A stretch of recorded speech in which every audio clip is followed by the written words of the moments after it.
Okay, Magna? What's a Magna? I don't know. Do I know? No, that's a Anyway, whatever. I'm going for my PhD now, and soon, before you know it, Yeah. you're going to be calling me Dr. Kaplan. All right? The Morning Show with Sedano and Kap. Weekdays starting at 7 a.m. on ESPN Los Angeles. We all hear the radio ads about the IRS. They tell you to be afraid, to be scared, and they try to frighten you into calling. I'm not here to do that. Tax Relief Advocates is different. TRA is here to tell you that if you owe money to the IRS, whether it's $5,000, $50,000, or $500,000, we have a solution. It doesn't matter if you're sitting in your car, at work, or with your kids. No matter where you are, call now. 800-575-6759. Don't lose hope. TRA can eliminate or reduce what you owe to the IRS. Generous programs are now available that can give you a fresh start. Our passion is taxes and helping individuals fix their IRS problems. We have over 1,000 5-star reviews on Google and an A+ with the Better Business Bureau. You don't need to be afraid of the IRS any longer. End your tax nightmare today by visiting us online at TRA.com or call 800-575-6759. That's 800-575-6759. Tax Relief Advocates. Real solutions for real people. Hi, it's LeBron. The Lakers play here. 710 ESPN. KSPN, Los Angeles. A Good Karma Brands radio station. Previously on the Sedano and Kap Morning Show. Too wet. It is too wet. That's right, Dr. Clapper. Yes, you're right. Dr. Clapper will join us. Oh, that's tomorrow, actually. I'm a little confused because it's Windy Wednesday, but Windy's going to join us tomorrow. Right, apparently so. Apparently, Windy might get a little Dr. Clapper. How about that? Ooh. That's going to be amazing. Also, Wendy's not on today? No, it's just Windy Wednesday. We wanted to keep the branding. He's going to be flying. In Lindsay's, before you go off, Lindsay sent us several texts yesterday about this. He's going to be flying because he said there was a last-minute change of First plan. of all, why would I go off? Because you never simply just commenting. The Sedano and Kap Morning Show is on the air. It's one game, Greg. The biggest show in ESPN LA history. By the way, we may not be, I don't know if we're hosting tonight in the suite. We are hosting, but it may not be hosted. That's what I'm saying. In other words, yeah, there may not be You might have tacos. to get your card out. I don't know if I want to eat inside the arena. You know what I mean? Like outside. You're going to go to the dog, yeah. I went to the dog last night. Hey, if you do pay for inside the suite, can you help me and my god kids out? Really? You're bringing your god kids? Yeah. How many god kids you got? 2. Really? Yeah. Can I give them the full CMM treatment? No. Oh, yes. Absolutely not. Oh, yes, you should. Absolutely You should not. educate these young children. A little sabor. Yeah, I don't think people like being called hacks. You're the güero on the radio. Giant Mexican, horn section. And Did you have me on your show to berate me? Is that what you're doing now? give me a freaking break. I'm reacting to Art Bell. Yeah. Midnight in the desert. I'm Art Bell. Scott Kaplan, eat a fat one, bro. The Sedano and Kap Morning Show on 710 ESPN. The all-new ESPN LA app and on YouTube at ESPN Los Angeles. We're bigger than U.S. Steel. Wow, that's crazy. Well, you want to Bit boy. Right now. Monstrous. Beto, I don't want to eat that. We did it, Dad. We did it. You were riding high on the stinger last time. Oh, big time. So, Right, that's right. Of course we were. So, my girls, stay tuned. yeah. And good morning. 7:03 and 23 seconds. Yes, we're running a minute behind. The long story. But it's all going to be okay. Everybody hold on tight because we start out of the gate with breaking news on a Thursday. Okay. Let us get Greg Bergman's reaction. The president of the Oakland Raiders of Los Angeles of Las Vegas fan club, Kirk Cousins, is now a Raider. I absolutely love this. This is exactly what Fernando Mendoza needs. This is exactly what Clint Kubiak needed. He said he wanted a veteran guy to teach Fernando Mendoza or a rookie quarterback. And they got a guy that has done it for a very long time. Is not the greatest quarterback, but at least he can teach him to become a good quarterback. I love this. I wasn't actually looking for sports. I was looking for shtick, but that's okay. Breaking news on ESPN LA is Top of the hour integrity, okay? Is presented by Valvoline. Oh, Sedano's here. Is presented by Valvoline Instant Oil Change. I've been here the whole time. We tried talking to you for like 2 minutes, but let me do the read. You didn't hear me beep bada booping? No. Breaking news on you beep. ESPN LA is presented by Valvoline Instant Oil Change, home of the 15-minute drive-through oil change. Visit SoCalOilChange.com for a location near you. Bergie, where's my Raider ice? You're not getting it back. No. Hold no, on. it's a second. mine. And what was the shtick that you wanted? I told I you you to be like, we still suck and all this stuff. I would never say that. I told you I reserve the right to come back to the Raiders. Now think about and this, I told George. you don't get the right to come back. Listen. I'm a flexible guy. I change my mind frequently. No. Okay. Let me tell you this, George. No. Clint I'm Kubiak, with Greg. Thank you. But wait a second. He doesn't have a vote. He's Yes, not he in the does. Raider Nation. No, he's not. He's the black hand. Black hand does not have any silver on the hand anywhere. It So can't. you're the gray hand. Okay. So together we're black right. and gray. We're the black and gray together. Right. But let me just tell you this. Clint Kubiak and Kirk Cousins, as I'm sure you well know, they have a history together, these two guys. Okay.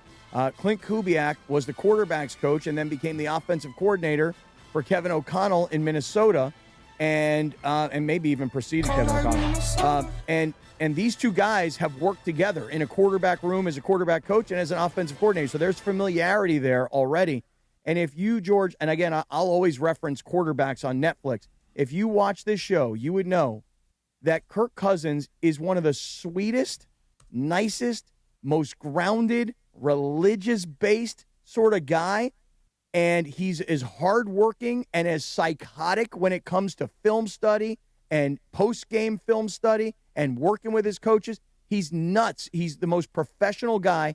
And so when you think of Fernando Mendoza, who's kind of got that sweet kid reputation and good family kid, and he's also religious, faith-based, etc., you could not have asked for a better guy to be the mentor to Mendoza. And at his age, with his experience, and with the team that they've started to build, they've significantly upgraded again. I thought last year was a significant upgrade at the quarterback position, George. But this year, Kirk Cousins over Geno Smith with an offense that he already knows and a coach that he's already played for, big moves from my Raiders this morning. Don't do that. Where's my ice? So this means that we can almost guarantee now that Fernando Mendoza will not be under center to start week one, right? That's the smart move. It is a smart move. right Sedano said that a while ago, that he shouldn't be starting out of the gate. And Don't get the kid killed out there. Clint Kubiak said the other day he prefers a rookie quarterback not to start the season. Yeah. Well, I would think a first-time head coach would want that. Right. But I will just say this, that if you can Drake May this thing, meaning if the Raiders are not going to be competitive, if they're not going to be a team that's going to be, even battling for a near 500 record, if that's the case, if you could get Kirk Cousins to play, I'd say what, George, 10 games of 17, maybe 9, 8, somewhere in that neighborhood, if you could get him to play How about 6, 7? 6 or 7 would probably be a good number. Yeah. My point is only if you could just get him through half the season and then you prepare Mendoza for the following year to be the starter with 7 or 8 starts, and then you see what happened with New England, how they did it with Drake May, that would be my roadmap if I could build one for Clint Kubiak. Now, listen, if you, I'd love to see when the Raiders schedule actually comes out. I would imagine that comes out in another month or so, right? Yeah, probably after the draft, right? Yeah. So I'd love to see kind of the soft landing, right? The soft opening for Fernando Mendoza. I think to me that's always going to be an interesting inflection point where you can kind of weave a kid in. Look, it's funny, when we talked about these two quarterbacks, Mendoza and Simpson, right, during the whole Orlovsky thing, I've been pretty steadfast, and I don't think either guy is a year one starter right away. I think that both guys would benefit from taking their time. These are not Caleb Williams, Drake May, Jaden Daniels type players.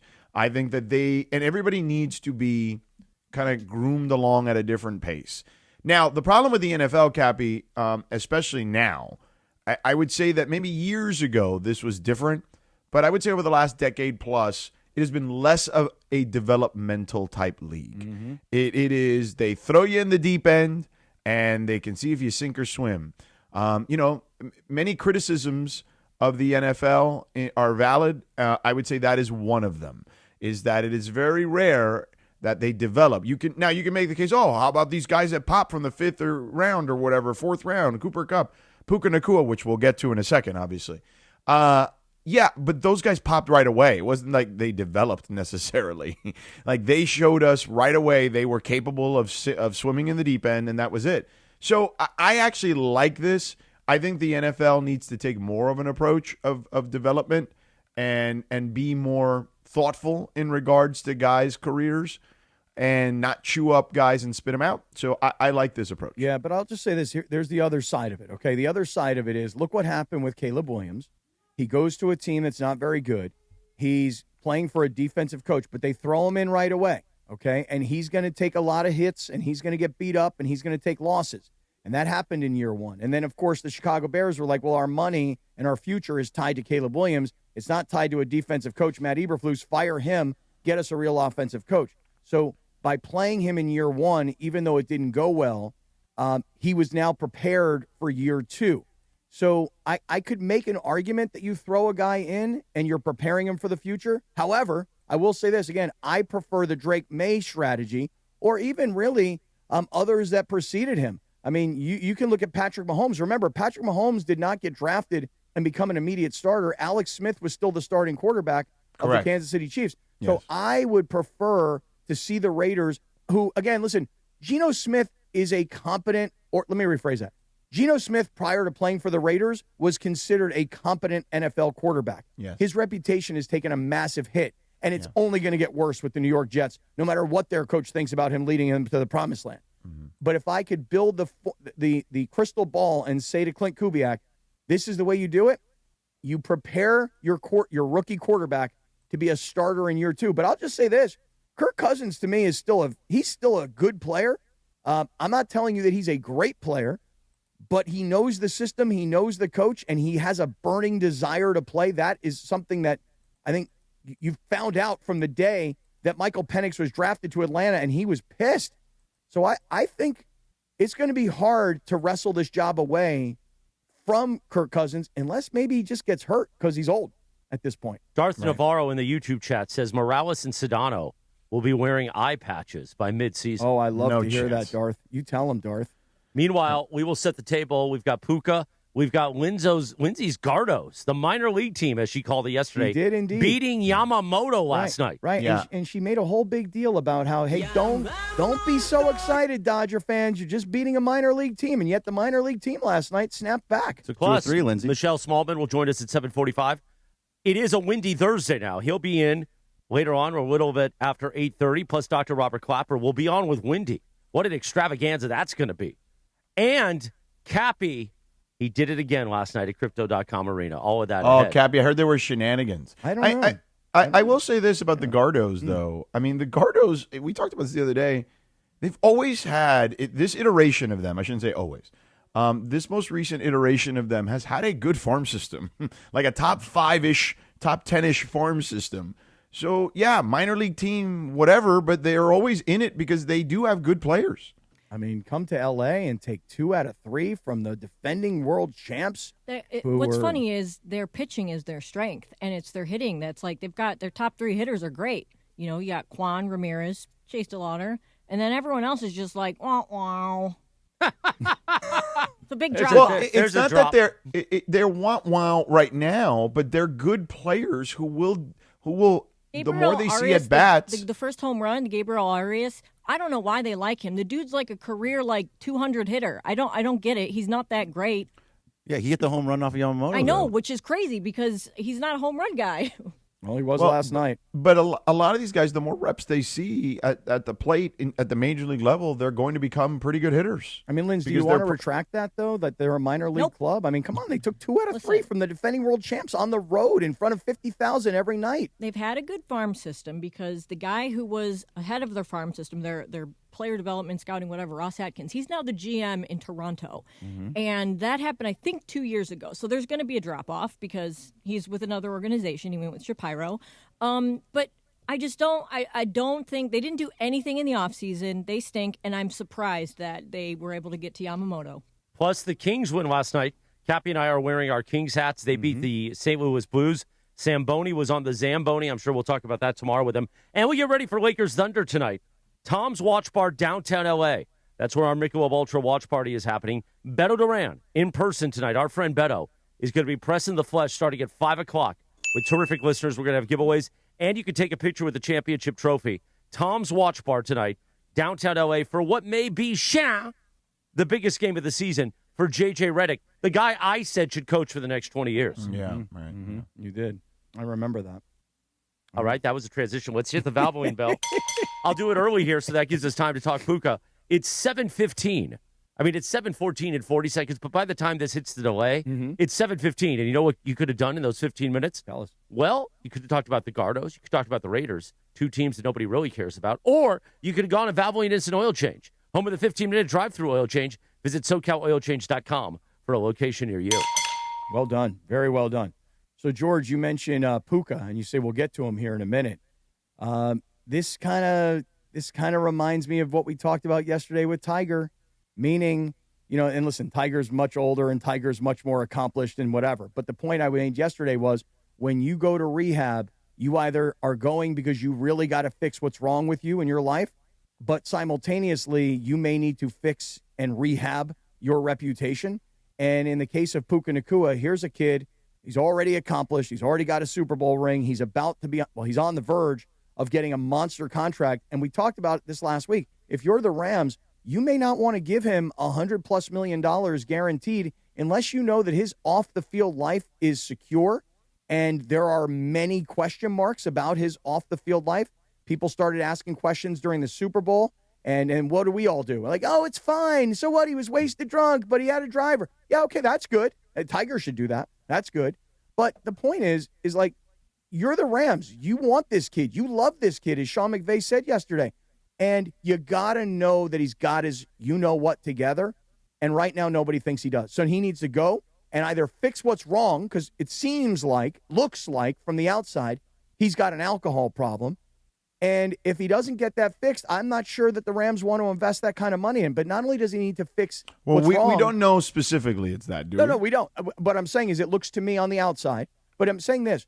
If he doesn't fix what's wrong, okay, he's got to. Let's just leave it at that, right, then.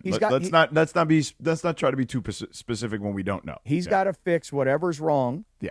And he's got to fix his reputation, because his reputation is taking a big hit. That Correct. He's like this party guy. He's not serious about his football. Now, I think he's very serious about his football. And a lot of guys play hard and they live hard. But he gotta get it together. Yeah, so here's the and I'm with you 100%, because there's too much at stake for him and the organization to not give him, and by the way, as a human being, let's start with that, okay? Actually, first and foremost, there's too much at stake in general for all parties involved, but particularly the young man who, when we met him, like the first year when he was doing his thing, and then we saw him again the next year, he was incredible. Like, he has been really kind to us, right, in those settings. But again, there seems to be a maturity issue, and that issue about maturity probably stems from whatever it is that allows him to create this behavior. We don't know specifically what that is, but nonetheless, that behavior is not acceptable. And because of that, he is going to get himself some help, which is commendable.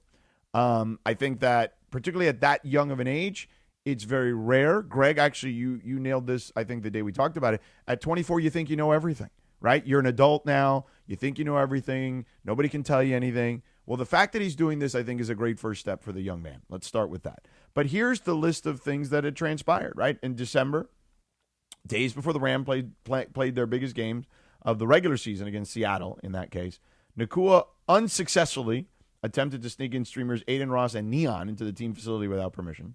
Then he appeared on their live stream after practice, where he accused NFL referees of inventing calls to appear on TV.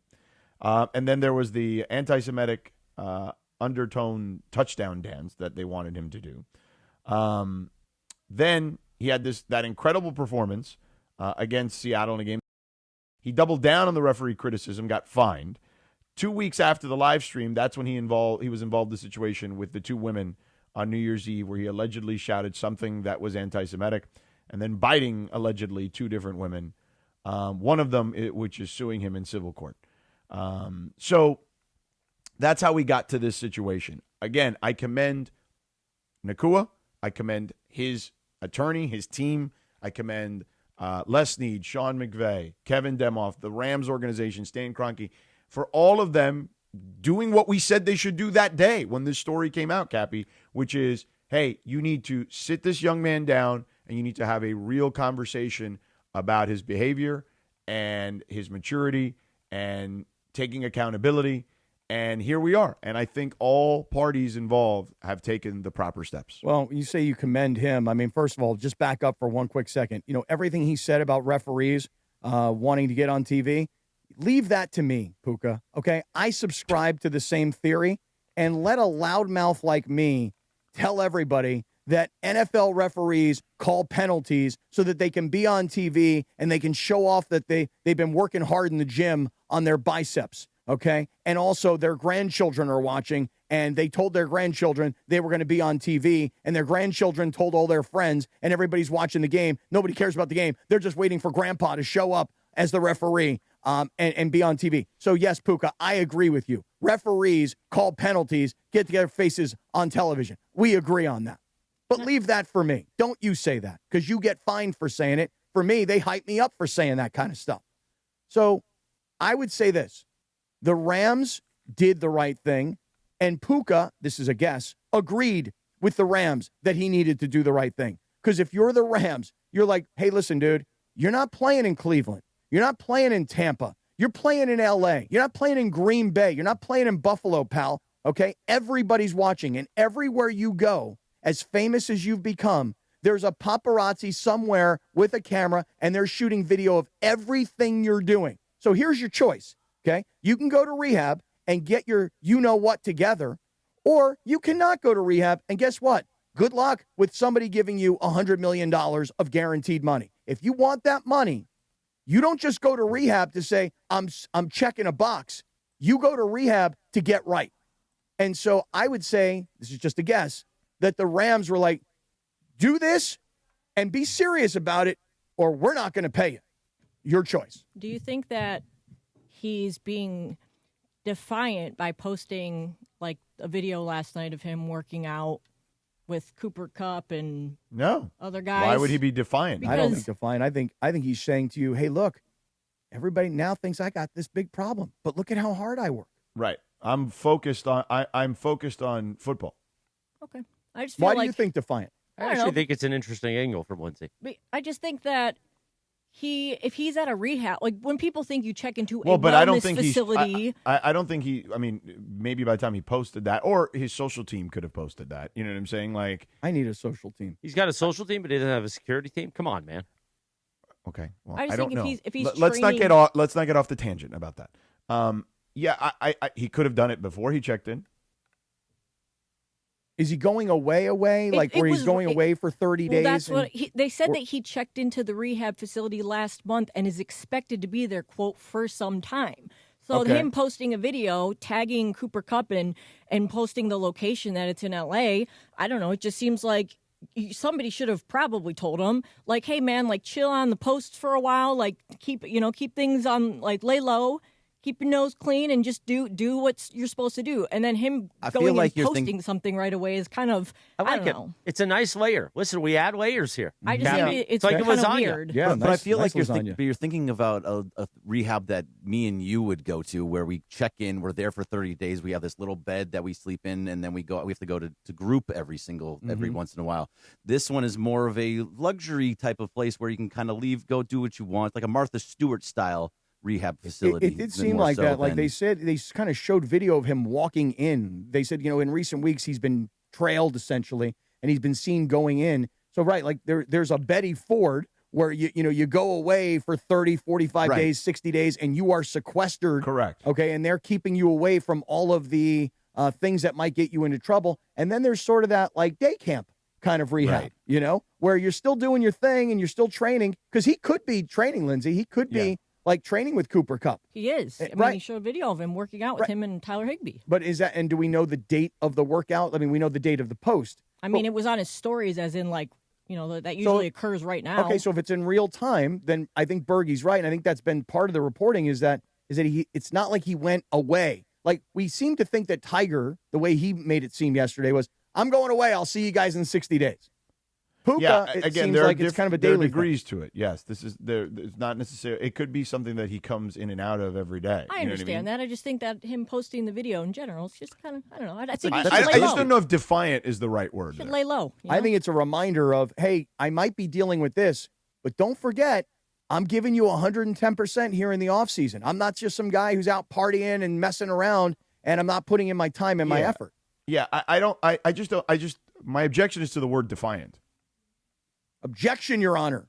Yeah. Objection. I don't know if that's the right word. I feel like this helps. I feel like this helps his image more so. Like, hey, you're working out. That's a right. good thing. Not only is he working through his issues, right? He's working still through football. Like, yeah, I don't view that as. And how great of a guy is Cooper Kupp? For a guy who is so upset with the Rams as an organization, he's still the big brother and the mentor to Puka. He could be like, nah, I'm not helping you anymore. But you know what? I'll help you because I got the Super Bowl ring with Seattle now, too. There you go. That's 2 for me. 7:25 on a Thursday. The Sedano Kap Morning Show. Let me tell you this. The Kings playoff push is heating up. They won last night. And tonight is Kopitar Legacy Night. Good old Kopi. Be among the first 11,000 fans in the arena to score exclusive Kopi glasses. Pre-game starts at 7 p.m. and the puck drops at 7:30 as the Kings take on Nashville, the Preds. Catch every moment on the all-new ESPN app. Just tap the Kings play-by-play tile, home of the LA Kings. Here's the thing. You're going to the Kings game tonight? Stop by Tom's Watch Bar at LA Live, right across the street. Say, hey, Beto, I'm going to the Kings game, but I just wanted to come and press the flesh with you and have an ice-cold Michelob Ultra. There you go. Look at that. When we return in 2 minutes and 45 seconds, we'll continue to maybe unpack Puka and the Dodgers. The Dodgers. We'll maybe hop on Bergey's Oregon since Michelle Smallman will join us at 7:45 this morning. Wake up, smile, and be thankful that you get to start your day with the Sedano and Kap Morning Show on ESPN Los Angeles. This is the Sedano and Kap Morning Show. At Uline, they know going the extra mile takes hard work. For companies pushing to go further, Uline will go the distance with you. 24/7, they answer the phone to get you the shipping and industrial supplies you need. Business can move fast. Unexpected large orders, adverse weather, new safety guidelines, and changing economic trends. Uline works hard keeping 41,000 items ready to ship, minimizing detours on your way to the extra mile. Visit uline.com. You've heard us talk about Legends Attic, and if you've never been, you've been missing out. It's a party with some of the biggest legends in sports. They just had the Martinez brothers, Ramon and Pedro, and now it's your chance to meet 1983 Rookie of the Year Darryl Strawberry and All-Star Eric Davis. Join us as we broadcast live on Friday, April 3rd from Legends Attic in Claremont. Check out incredible sports art by Dave Hobrick, enjoy giveaways, prizes, and celebrate the return of baseball season. Get your tickets now at legendsattic.com, and we'll see you Friday, April 3rd from 3 to 6 p.m. at Legends Attic in Claremont. Looking for a vodka with standards? Blue Ice delivers. American-made from Idaho potatoes, gluten-free, non-GMO, and only 64 calories an ounce. Enjoy the classic Huckleberry with lemonade or award-winning double espresso. Blue Ice vodka, premium taste, nothing extra. Buenos dias. Change is in the air at LAX. Los Angeles International Airport's automated people mover trains are rolling soon as part of LAX's ongoing investments in improving your travel journey. The new trains will quickly move guests between all terminals, the new consolidated rental car center, metro trains and buses, and economy parking in 10 minutes or less. Departing every 2 minutes, they'll help approximately 30 million passengers per year. Learn more at lawa.org/ESPN. That's lawa.org/ESPN. Empower. Pete's back on the links with all new golf clubs and hopefully less swearing. Dang, sliced it. He worked with Empower to help him get good at money so he can be a little bad. Heads up! Oof. Talent sold separately. Your head. Guy said these were slice proof. At least he has money for lessons. Invest well, live a little. Start today at empower.com. Evan Cohen here. Game day brings the excitement. Your stay should feel just as memorable. With Marriott Bonvoy, official hotel partner of the NCAA and U.S. Soccer, you're connected to a portfolio of brands designed for how you travel. Some offer complimentary breakfast, others give you room to spread out, space to stay productive, or extended stay comforts. So whether you're a traveling fan or part of the team, Marriott Bonvoy celebrates the moments that live on before and after the game. Marriott Bonvoy, where game day checks in. The Sedano and Kap Morning Show is on. And this is going to get a little complicated, Cappy, so follow me here I'm for a listening second. very intently. Mornings on ESPN LA will never be the same. I'm listening very intently. Go ahead. I can't wait to hear what's about to happen next. Back to Sedano and Kap. She's an Oklahoma Smoke Show. I want somebody to call me an Oklahoma Smoke Show. Oh, I think we need to dump that. Hold on. Zach Bryant causing us to hit the dump button. That doesn't happen often. What'd he say? He said the a-hole word. Can't say that? Well, what are you going to do? Happy 29th birthday to Zach Bryan. I thought Oklahoma Smoke Show would be a clean song, but that's okay. These things happen. His brother's only 29, huh? And I want to be an Oklahoma Smoke Show, which is where this began. But Zach Bryan, happy birthday. You made us hit the dump button, which oddly enough, we don't hit the dump button here often. And I don't think as a station, Berkey, we really hit the dump button that often. No, not very often anymore. Mason hits the dump button all the time. No, he does not. No, really? he does. Why? Because he thinks it's like, oh, no, I said that. And he hits dump, and I'm like, you're always on the app and on YouTube. There is no dump. Yeah. And he's just like confused by it. Well, we haven't had a Sedano where he just drops an F-bomb just randomly in a while. Well, I stopped doing that because, it doesn't get cut out. I used to love when Sedano would do that. He'd just drop an F-bomb and shock us all, but then he'd hit the dump button, and we were like, oh, damn. Yeah. He took that, George, that's like, that's jumping off of a trapeze, knowing that there's a net underneath you. But what if all of a sudden the net wasn't there? You got to be careful. Right. Once that happened, then I couldn't do it anymore. Right. Today is also National Ferret Day.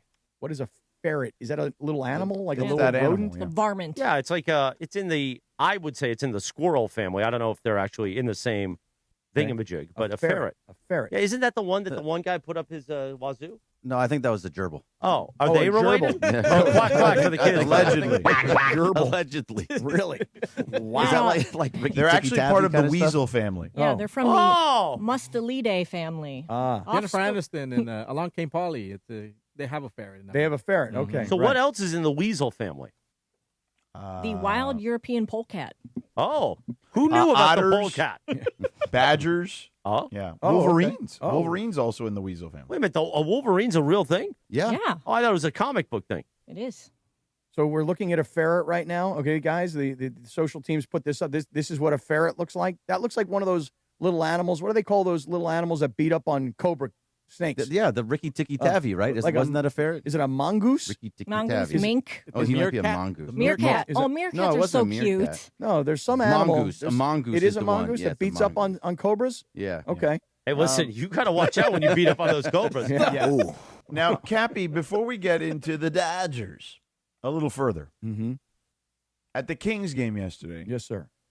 my sourcing tells me he's there was going some to hear. shenanigans. He was going to hear first. What kind of shenanigans? I don't Stand know. by, of let any me get a shenanigans. bet. Give me 20 seconds.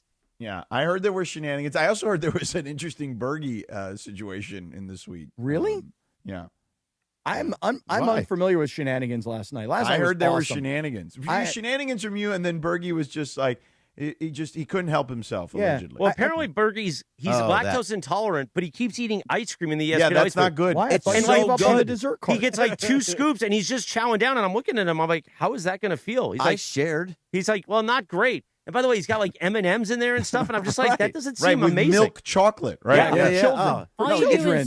do is You take should a go with dark Lactaid. chocolate. Right, for adults. What am I supposed? The dessert cart doesn't have dark chocolate M&Ms to throw on there, so that you get the M&Ms, you get a little chocolate sauce, you put it on the ice But cream. I thought you were committed to like no dessert cart this year and everything. Well, I've never said that. Okay, wait. And now, did you have meat after 7 p.m. last night? And then did you put ice cream on top of the meat? Because then I I'm can pretty only sure imagine. ice cream I'm on watching top him. of meat. I'm pretty sure I watched him eat meat after 7 p.m. I definitely ate meat, but I don't think it was after Oh, yeah, because 7. that's a hard and fast rule. That like, is right. a hard. I've gotten better about it though. The tummy has been better on the past 7. Oh, I thought we were doing a Passover thing. No, it wasn't about not. Did they have matzah in the suite last I night? wish they did. They did not have Put a matzah little in the butter suite. on there. No, So, right. delicious. Do you take like stuff for your lactose intolerance? No, I just deal with it. You don't carry lactate in your wallet? I walk outside. Yeah, why and, don't you know, just let it you fly, could, and then I go. Because you could I eat come the back ice in. cream just to Lindsay's point. Just have a little lactate first. I carry lactate in my purse for that exact reason. When Most you- humans are maybe. lactose intolerant. When you said, does he have lactate in his wallet, I thought you were like asking him if he was lactating. Like I actually Come thought on, that's no, what you it's a said. pill, bro. Like I mean, I was like, what on, the you hell, ferret. man? All right, we got Gross. distracted from the real Disgusting. discussion. Okay, here. now what happened with Cappy? Yeah, what happened with me? This is the Lifestyles of the Rich and Famous theme song. For our younger audience, they don't know that, but there used to be a TV show. What was his name? I'm Robin Robin Leach. Leach. Robin Leach. I'm Robin Where Leach. he just walked around and was like, oh. This is the lifestyle of the rich and famous. Yeah. I liked the theme songs, hence why I'm playing it. But Cappy likes to stroll around. Yes, that's right. As though he is that. So him and Sam Boney had set up this whole thing. And, you know, Sam Boney, he can't stop talking, but also he can't stop saying yes. And he wants to show that he's got the hookups. He's a big part of does. He was on the Zamboni last night. Oh, yeah. And we love Sam Boney. He's do. my best friend. That's why I can rip him. Yeah. But he had told Cappy, hey, I know you got your guys. We're going to give you the Sam Boney treatment at the Kings Right, game. yeah. He also, it's our tickets, our ESPN tickets. We're right on the glass. So Sam Boney had his buddies in here with Cappy last night. They're like, oh, yeah, we're going to experience it. So Cappy did not do what he said he was going to do, which was go to the Lazy Dog first. Oh, I did. Okay. Yeah, I went to Lazy Dog. But that's fine. But then when he got to the game, Yeah. Sam Boney took him behind the scenes in the tunnel so he could see all the accoutrements. He could shake hands with the SVP of hair product, the great Mike Altieri. I would have given him the Euro kiss. Mwah, mwah. I would gave have him a given kiss both. on the cheek last night. But not double? No double No, kiss? not double. Oh, you got a double kiss. No, the guy. because Sam Pines was there. I didn't think he wanted him to think it was there. It was weird. No, but it's a Euro thing. Okay, anyway, apparently, now remember last year when Cappy snuck into the Lexus Club, but Mark Cates was there to pay for that $75 Yeah, dip. $75 plate. It's a nice plate, by the way. Last Nice night, plate. Cappy That was at the Laker game. Yeah. Right. Cappy snuck in to the No. Delta Club sneak. with his friends No sneak. and immediately grabbed the Wait, plate. with and- your friends? Who Yes. are your friends? I had a couple buddies of mine were with me last night. They're big hockey fans. They're from Vancouver. So, you know, I'm qualifying them as hockey fans by letting you know they're Canadian. Right. And Now, so- apparently in the Delta Club, which Yeah. is very private for Kings fans, Okay. it is $500 a plate. No. What? No. And you have to have a wristband. No. Let me tell you two things Cappy didn't have. Yeah. A wristband or $500? Exactly. Yeah, I didn't need it. So Sam Boney comes up to the suite and talks to Bergie and I. He's like, listen, all antics aside, I know we did the jersey bit, we've done the thing, we've done this, but this one actually might get me in trouble. It's a legit story. He actually said this one might have gone a little bit too far. Oh, no, because what people happened? are asking, why is this ESPN LA guy in the Delta Club? Oh, really? Who asked that? I'm guessing people who run the Delta Club. I don't know. They let me in. They welcomed me in with open arms, number one. Number two, Were they just standing there like this? they were like, "Come they were on like, in." Cap, you're in the house. I was like, hey, what's up, guys? How are you? And then like the people who, the security people / like the door people, they were like, oh my God, dude, so great to see you. They were high-fiving me. They were hugging me. And they opened the door. They're like, come on in, bro. And then when I got in, by the way, there were so many ESPN LA listeners. So it was almost as if I was like doing an appearance for the Kings last night. I was holding you were doing court. an appearance for Right. the I Kings. was holding. It was like it's as if they hired me to be in the Delta Club to entertain all of their fans who were like big Sedano and Kap listeners. So I had a crowd of people around the table. They wanted to talk about you, Morales. They wanted to talk about how they could get a degree from the Bergman School of Content. Don't try to play to my ego. No, it's true. Oh, they love you. Yeah, I'm sure. So when owner Sam Pines and I saw Mike Altieri later in the night, I had already known the story. So I said, hey, yes, there's a Delta Club thing. Sorry about that. You know, it's Cappy just being Cappy. And he goes, yeah, we'll just send the bill to Cappy. Don't worry about it. Yeah, and then I'll just expense it to Bergie, and then Bergie will take care of Bergie, it. you going to approve that $2,500 expense? Luckily, his expenses don't go to me. But why $2,500? Why $2,500? Well, it's Because you had your $500 a buddies plate. in there. Right, but there were only three of us, so that's $1,500. Okay. Okay, I mean, cut me a break, will you? Okay. And I really feel like there's a difference between the Lexus Club and the Delta Club. Where the There Lexus- is about $425. But I will just say this: at the Lexus Club, you know, you got to know where the plates are stashed, you know, so that you can grab one, right? But at the Delta Club, They you don't bring your own plate, Cappy? No, he should do that. Right, Seems like something you do. If I brought my own bag, Linz, I would roll up a paper plate and I'd put it in there. You didn't get the $75 Angers Kopitar bag? No, I didn't get that. No. But I will just say that at the Delta Club, they actually have plates at the end of the buffet inviting people to say, hey, here's where the plates are. That's because they check you at the door. Right, Like and the they wristband. checked me at the door. They you checked me. didn't have the wristband. No, they didn't ask You for just one. showed the credential. They did not ask for a Okay. wristband. In fact, I didn't even have a credential. They were just okay. they just welcomed me in. You know right. what I should do, though, next time? I have a bag of wristbands, like 1,000 of them. Don't do that. And they please. all say, and they're totally gold. No, would. they're gold, and they all say VIP on them. Oh.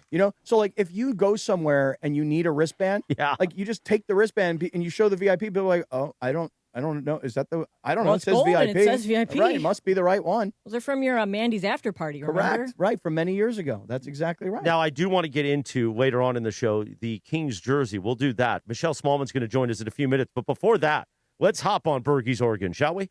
Yeah. Is this a hockey organ? No, this is a baseball organ. Baseball organ. Okay. Bergie is the expert, the professor, the lead Dodgers analyst here at ESPN LA. Let's hop it on for the what happened last night to the Dodgers. So it's not about what happened. I mean, they have been at the beginning of the season is typically one where offenses can't really figure themselves out. If you look at the Yankees right now, which is going to end up and probably with the most runs scored in baseball, they have 24 runs scored. The Dodgers have 23. It just teams that are top level teams are struggling early on because pitching is typically better than offenses early on in the season. Now, the Indians didn't seem to have I a would say problem the with their difference, offense. though, between the Yankees and the Dodgers, minor the league Yankees have team. only given up, 3 runs or whatever going into yesterday? 6. And the Well, Dodgers now 6 because of 3 yesterday. Right. But going into it. But at the same time, the Dodgers are only giving up like 17, which is the third least in all of baseball. Yeah. So the pitching has been good. The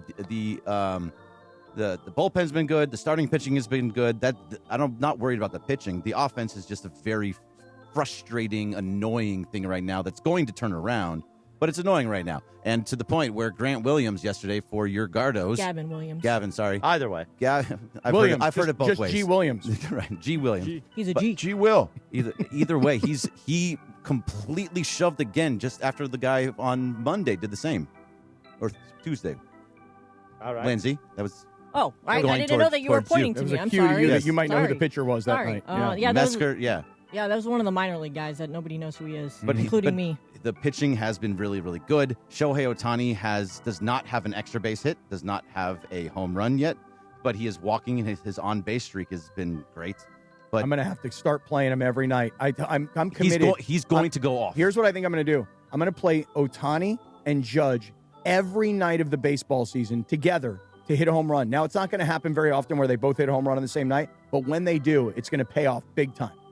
So I'm going to start doing it because Ohtani, just listen, I was at the Kings game last night. I was very deep into the Kings game and also that Delta Club, which had amazing food. But I did watch some of the Dodgers on my phone, and to see Ohtani, Tucker, and Mookie all at the top of the lineup, nothing, not any offensive production from any of those guys. It's been like that for most of the season. Right. And the only guy on this team right now that's hitting consistently is Andy Pages, and he's been great. He had another 3 hits last night. He's been the most consistent guy out of anybody. Also, Freddie Freeman's been consistently hitting the ball hard, but he finally got one to go over the wall last night, but it just didn't matter in the 9th inning. Right, and also when you look at Will Smith and Max Muncy, you can't complain about these guys, right? I mean, they've already come up with big home runs, and it's only 4, 5, 6 games into the season. But also, again, you think about Ohtani, Tucker, Betts, Will Smith, and Max Muncy, and of those 5 guys, you know how many hits they had combined? How many? Zippo. 0. Yeah. It's all of them all at once. That's the problem. It's not like, Ohtani had a bad game here, but Mookie was good or Tucker was good. All of them are not hitting, and they're all doing it at the exact same time. They're all in the 100s when it comes to their batting average. It just early season struggles, but I know. How about this? It's funny you say that. Wait, you'll love this. You ready? Ohtani batting average is 167. Expect that to last. Mookie 136. Kyle Tucker didn't get paid to have a 174 batting average. Right. But that's the story. They've won games. They've had to come back to win games, but the offense has yet to wake up. They've had one game that they actually had a good offense. That was the very first game of the season, and then it's been nothing more than 4 or 5 runs total. Speaking of hitting, can I really quick play a quick sound clip just because Okay. it was very funny after the game last night? Jose Ramirez. What was that pitch that you hit? You know, bro. Home run pitch. I like that. You know, Home bro. run pitch. I love the bro. You got to roll the R in bro. Watch Bergie and Marcus Grant, the Blue Review, presented by LAX each weekday morning at 6:30 a.m. on our YouTube channel at ESPN Los Angeles. David Vassegh can only dream of being Gregory Why Arthur are you Bergman. taking shots at other people, at other places? Stop 'Cause I like doing him. that. Does he look like Amy Schumer? No. By the way, Focus on us. there's a development on that. If we get to it today, there's a development on that. I have audio, Oh, wow. but I don't know if we'll get to it today. It might be Audio. a Friday thing. Meanwhile, in 3 minutes, Michelle Smallman will join us, host of Unsportsmanlike. Now, here's the thing. Michelle had her bracket, the Michelle Madness bracket. A couple interesting matchups I think we could dive into with her in 3 minutes from right now. And we'll ask her if she's ever been to she's ever snuck into the Delta Club at Crypto.com Arena. That's all ahead. Wake up. Vassegh, the Sedano and Kap Morning Show on ESPN LA. The Sedano and Kap Morning Show. We'd like to thank our founding partner. LAX, Los Angeles International Airport, where change is in the air. Learn more at lawa.org/ESPN. This is the Sedano and Kap Morning Show. Hey, Laker fans. 2026 is your time to believe in yourself and succeed when you suit up with National University to pursue a career-focused degree. Take your best shot with NU's Believe and Succeed Scholarship and score up to $6,000 annually toward an industry-current bachelor's or master's degree. 4 or 8 week courses, flexible online options, plus free tutoring, career counseling, and more. Apply by July 31st at nu.edu. Terms and conditions apply. Mike, in sports, dynasties don't happen by luck. They happen with culture, coaching, and execution. That's exactly how we run Rotolo Chevrolet, with all of those ingredients. So how much of that is why you've been number one 14 years in a row? When you put all those ingredients together and your processes stay in place, you're going to get great results. And if you come to the store, you're going to find out why you're number That's one. what it's all about. Come see what the fun is all about at Rotolo Chevrolet. From the showroom to the service bay, everyone is at the top of their game. Rotolo Chevrolet, built like a champion, driven to win. Visit RotoloChevy.com. Hey, it's Mace here for Cosm. And March Madness isn't meant to be watched. It's meant to be experienced. At Cosm, you're not just watching, you're in the game, wall to wall, LED, every dunk, every buzzer beater. You can lock into the tournament mode inside the dome. You will feel like you are courtside. Set it up with VIP all-inclusive food and drinks, and yeah, they'll deliver it straight to your seat. Or rally the crew in the hall with every game on all at once. March Madness lives at Cosm. Be there. You know, bro. Home run pitch. Bruh. Hey guys, it's tournament time and Pizza Hut is bringing the heat with their new hand-tossed crust. Crispy and golden on the outside, soft and fluffy on the inside, and finished with buttery garlic parm seasoning for bold flavor in every bite. All tournament long, grab a large pizza with any 3 toppings for just $10.99, available for delivery or carryout. When the games heat up, keep the Pizza Hut coming. Cut down the nets with the $10.99 large 3-topping pizza deal. Order now at pizzahut.com or download the Pizza Hut app and bring home the win. Limited time offer. Additional charges for extra cheese and toppings, stuffed crust, and original pan. It's about time delivery worked on your schedule. Same day, next day, or scheduled in advance. However you plan it, the Home Depot delivers the whole job. From drywall to doors, plumbing to paint, we'll get it there when you need it. Because on the job site, timing is everything. You order, we deliver. It's that easy. The Home Depot Pro. It's about time. I'm Boomer Esiason. My mom died from cancer. She was only 37 years old. She didn't have life insurance, and that was devastating for my family. That's why having life insurance is so important to me. Ethos makes it fast and easy. Get a quote in seconds, apply in minutes, and get same-day coverage. You can get up to $3 million in coverage with no medical exam. Get your free quote at ethos.com/play. That's ethos.com/play. Paid spokesperson. Time spent on application may vary. Online health questions required. The Sedano and Kap Morning Show is on. Crazy. No, it's not crazy. Why? It's legit. But why is it not legit? Why is it not crazy? Because, I asked you first. Okay, I'll give you my answer, but then I'm coming back to you. Okay. You ready? Back to Sedano and Kap.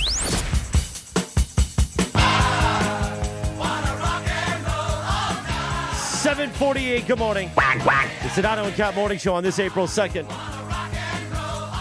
Windy, it's usually Windy Wednesdays, but he'll join us today for Windy Thursdays, a little after 8:30 when he gets off of First Take. She joins us each Thursday around this time. You hear her on Unsportsmanlike with Evan and Canty. The great Michelle Smallman joins us for her weekly visit. Now, Michelle, two things out of the gate. The first thing is Evan Cohen was here in our ESPN LA suite for the Lakers last Friday night and then Monday night. Have you ever seen this kid in a suite? I've never seen somebody eat so much food in a suite. I mean, he goes to town. Did he? Oh. Is it because it's all free? So he just knew that he could load up? I don't know if it's a free thing or he just went wild. Tacos, ice cream, cake, snacks. Wow. No, you know what? I've never been in a suite with Evan Cohen. Usually he's the one that gets to stay in the suite and does not extend the invite to me and Cece. So maybe I need to make that happen, but I will be sure to bring that up because I will say Evan from time to time will give us the captain's log of things that he eats, like, oh, wow, I really went for it there. And a lot of times I think he's being dramatic, but you're telling me he's not, that he actually does really go for it. Oh, he goes for it. Also, today you did the Michelle Madness bracket, and you had most toxic sports relationships. Ooh, I want to hear about this. So you had the 1 versus the 8, which involves this show tremendously. Lindsay's Browns versus Browns fans, and then LeBron versus the Lakers. Tell us about that. So which one do you have a beef with? Either or both?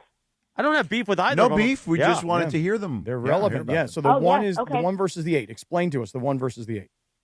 Okay, so Browns versus their fans. Like in any relationship, you would hope that there's reciprocity, right? Like I bring this to the table, you bring that to the table. Browns fans consistently show up. They are loyal, they are vocal, they are dedicated. And what do they get in return from the Browns? Absolutely nothing. All they get is heartache and misery and the same old song and dance.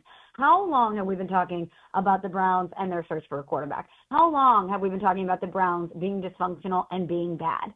It's never ending with them. And they got the number 1 seed mainly because yesterday we get the news from Jimmy Haslam that they're excited about Deshaun Watson.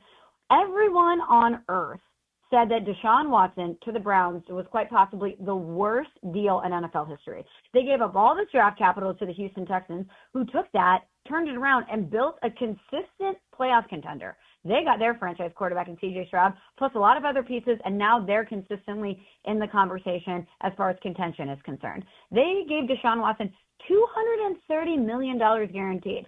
And what did they get out of it? Nothing. Nope, not an ounce of good quarterback play. Nope. He's also been consistently injured, including back-to-back seasons where he's torn his Achilles. And just when that chapter is almost over, just when it's like, okay, we saw a couple things from Shedeur. Maybe he's the future. Andrew Berry saying maybe we add someone young to that quarterback room. Just as soon as Browns fans could train their eye towards hope and positivity for the future, their owner's like, hey, remember that horrific deal we made? Why don't we bring it back? Yeah. Maybe Deshaun's going to start for us. It's just never ending with them. So they were the number 1 seed. Racker. And LeBron and the Lakers. What's that? We should rack you. Yeah, we I'm just wanted to saying. rack you like Jim Rome. You are just killing it right now. Yeah. There you go.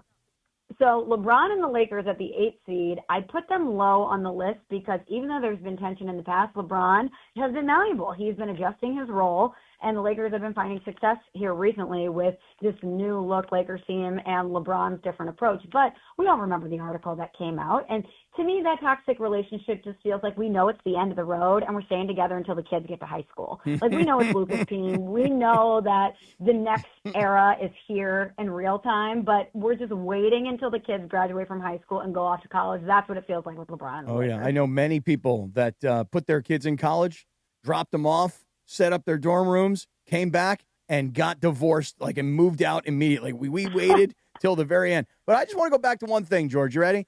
The whole thing with Deshaun Watson. Michelle, one thing that nobody ever considers is this. Not only did they give him $230+ million guaranteed, which nobody in the NFL does, and nobody has done really since. Nobody's given out this kind of length and money for a guaranteed contract, even though many people predicted that that's what would happen now. But the rest of the NFL owners were like, we'll never do that. And that was a terrible move, and don't ever do it again. You know what else has cost Jimmy Haslam a ton of money?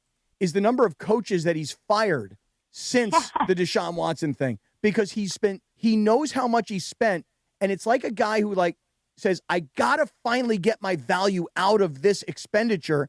And so not only did he spend the $232 million, but he had to pay a lot of coaches that he fired to kick him out. And he fired all these coaches because he didn't think they were doing a good enough job with Deshaun Watson, who was never available.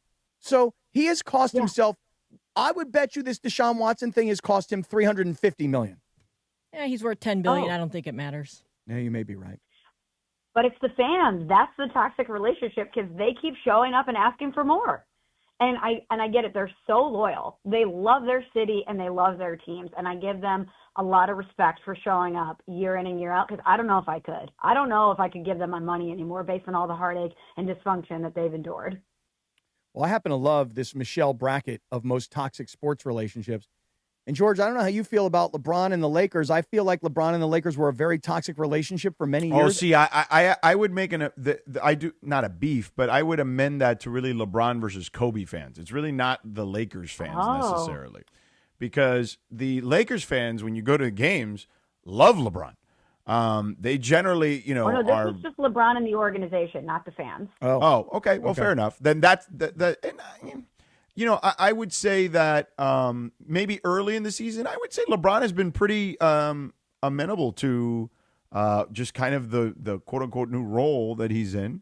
But, yeah, look, I think, will it be a divorce? I mean, maybe. I mean, Dave McMiniman wrote a story with Tim Bontemps 2 days ago that certainly kept the door open, it seemed like. I think the door is way open for next year for LeBron to return based on what the month of March has just provided. On the other hand, and I think the postseason will play a factor. I totally agree. In fact, here's my point. If LeBron, well, let's say it like this. If the Lakers get bounced in the first round, LeBron gone. If the Lakers what if it's they're bounced in the first round and Austin Reeves is really bad? Well, I hadn't considered that, but just hear me out on this. If the Lakers lose in the first round, LeBron gone. If the Lakers make it to the Western Conference Finals, LeBron returns.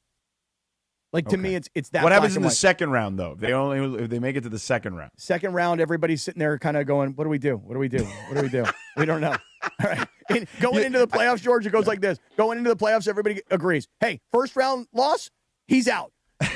Make it to the Western Conference Finals, we'll add to the team next year. Yeah. What happens if we lose in the second round? Let's cross that bridge when we get there. Cappy, how old are your kids? I want to do an experiment here with Michelle. How old are your kids? They're young adults now, Michelle. I know that when you and I were together at the Super Bowl, you looked at me and you thought I was 32 years old, but believe it or not, I've got a 25-year-old, a 23-year-old, a 22-year-old who's about to graduate college in 6 weeks, and a 19-year-old who's a second-year college student. 19 to 25 is the age range, right? Hard to believe, right, Michelle?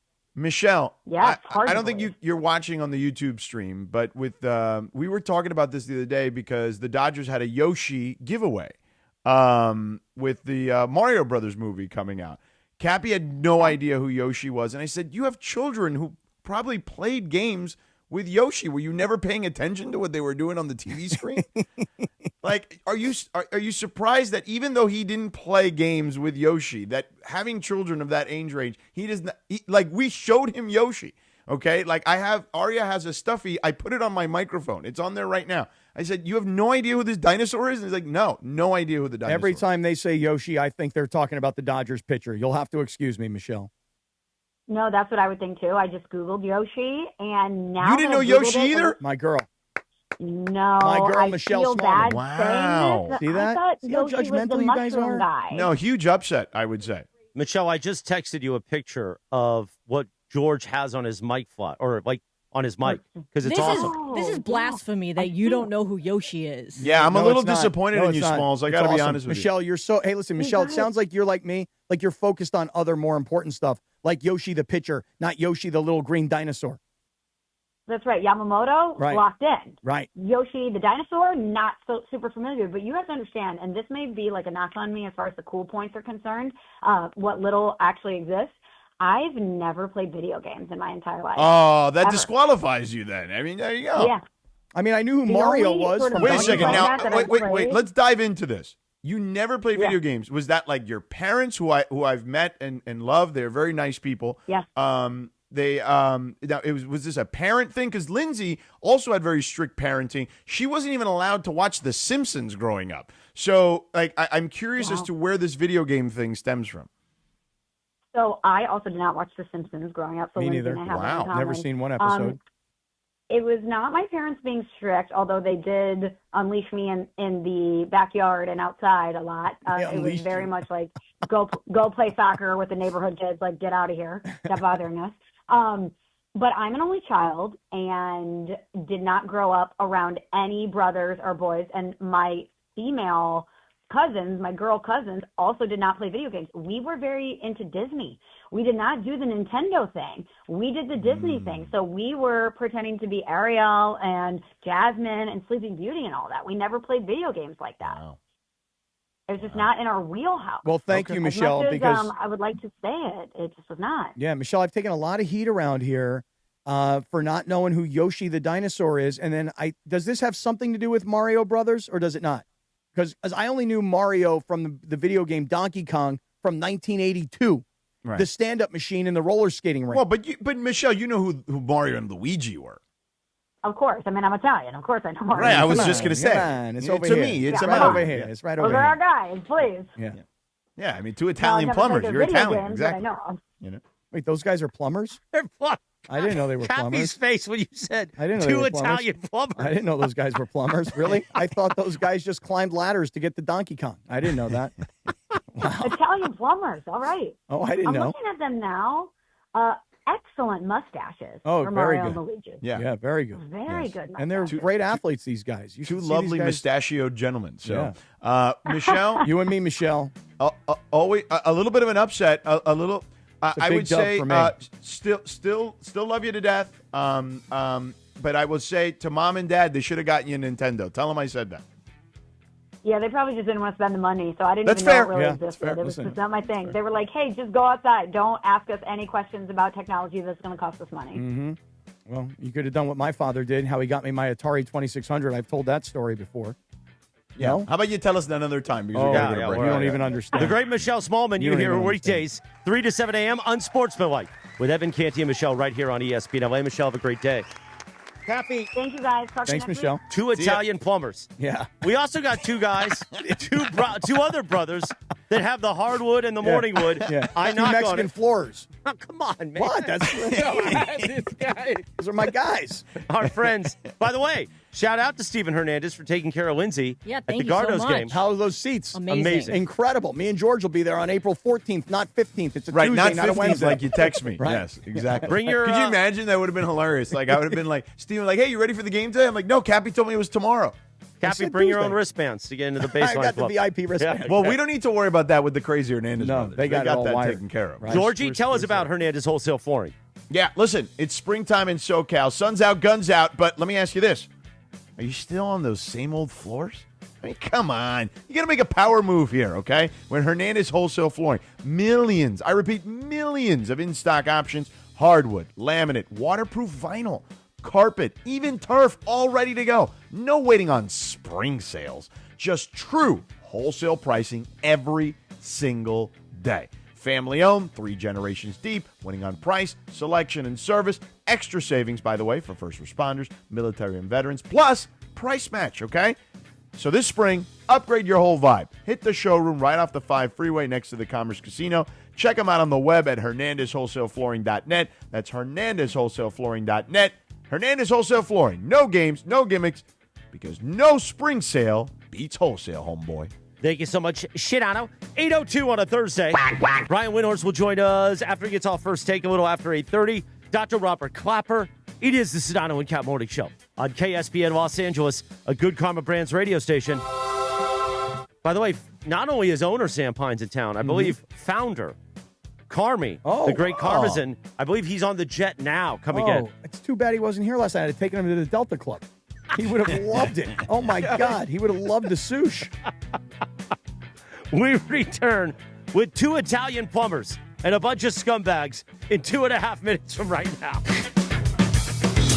The Sedano and Kap Morning Show. When pain keeps you from doing what you love, Hoag Orthopedic Institute gets you back to you. We are ranked number 18 in the nation and number 1 in Orange County for orthopedic and spine care by U.S. News & World Report. From the surf to the green, Our world-class doctors are there, which is why more Californians choose Hoag Orthopedic Institute for orthopedic and spine care more than any other hospital. At Hoag Orthopedic Institute, there is no one better at getting you back to you. Proudly founded by premier physicians in partnership with Hoag. Learn more at HoagOrthopedicInstitute.com. Hyundai gives you America's best warranty on every new vehicle. It includes a 10-year, 100,000-mile powertrain limited warranty, plus 24/7 roadside assistance. That's peace of mind from Hyundai. And these days, that's priceless.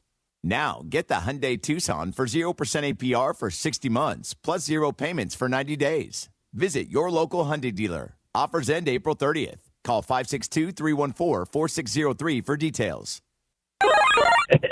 Want to sell your home because you're downsizing? Call Seller's Advantage. Want to sell the home that you've inherited? Call Seller's Advantage. Want to sell your home and take advantage of your equity? Call Seller's Advantage. No matter what your reason for selling, Seller's Advantage will make you a competitive cash offer and can close in as little as days or as long as you need. Don't worry about the condition of your home. You don't need to pay for costly repairs because they buy as is. Seller's Advantage has been buying homes for over 20 years, focusing on helping sellers get the highest offer possible without having to get it ready for the market or pay commissions. They make selling easy and painless. They'll even offer you a $20,000 advance for moving and other expenses. If it's time to sell your home, call Seller's Advantage for a no-obligation offer. Call 888-390-AS-IS, 888-390-AS-IS, 888-397-2747, or visit sellersadvantage.com. Don't worry, sell happy with Seller's Advantage. Providence Realty, DRE number 019-15-21-2. Sorry, Mario. I jumped in before the disclaimer. That's no good. Hey, what are you doing? It's 8:05. Good morning. And it is a Cosm Ticket Thursday. Caller number 7 right now at 877-710-ESPN. Caller number 7 wins a pair of tickets to see South Carolina take on UConn in the NCAA Women's Final Four tomorrow night. The Gamecocks take on the Huskies. The NCAA Women's Final Four tomorrow night at Cosm. Experience the excitement live only with ESPN LA. A Cosm Ticket Thursday. Caller number 7 right now, 877-710-ESPN. And here's the thing. You know it's going to be great basketball. But if you haven't experienced Cosm, take this opportunity to do it. Change your life as a sports fan. Caller number 7 right now, 877-710-ESPN. The Sedano and Kap Morning Show on a Thursday. We return in 90 seconds from right now. Los Angeles, if you missed out on any action this past season, don't make the same mistake. Secure your spot in the Rams house for 2026. Watch every home game next year with big-time matchups against the Bills, Chiefs, Cowboys, and Packers. In addition, enjoy home playoff ticket access, interest-free monthly payment plans, and stadium event pre-sale access. Visit therams.com/2026. Again, that is therams.com/2026. Don't miss out on any of next season's action. Get your Rams season tickets today. In sports, the tape never tells the whole story. Hiring is no different. AI can make candidates look like an MVP on paper, so knowing the person and the skills behind the resume matters. That's where Robert Half changes the game. Our recruiters combine their expertise with award-winning AI to evaluate skills and fit quickly. Learn how we can find you specialized talent in finance, accounting, technology, and more. At Robert Half, we know talent. Visit roberthalf.com/talent today.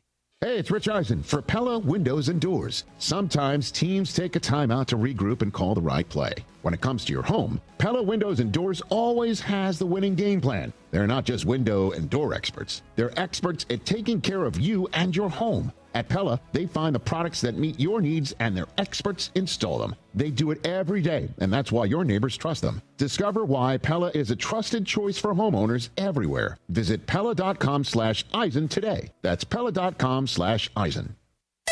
The Sedano and Kap Morning Show, presented by Call Jacob and Jacob Emrani. The new phone number, 800-345-6789. My guy, your guy, Cappy's guy, the great Jacob Emrani. 800-345-6789. With a new phone number, 800-345-6789.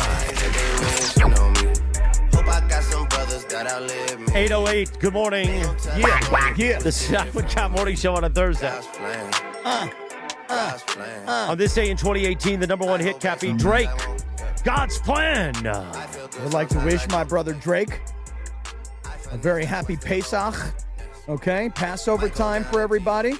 For those of you that are celebrating, including Drake. Only half of Drake, of course. But listen, shout out to my man Drake. And Well- George, I hope you've loaded up the house with matzah and Well, Manischewitz I will wine. say this. I just got an email that Bagel Fest West is rolling into Los Angeles. When is that? Better be after Passover. I can't eat bread, you know. April 12th. Oh, that's perfect.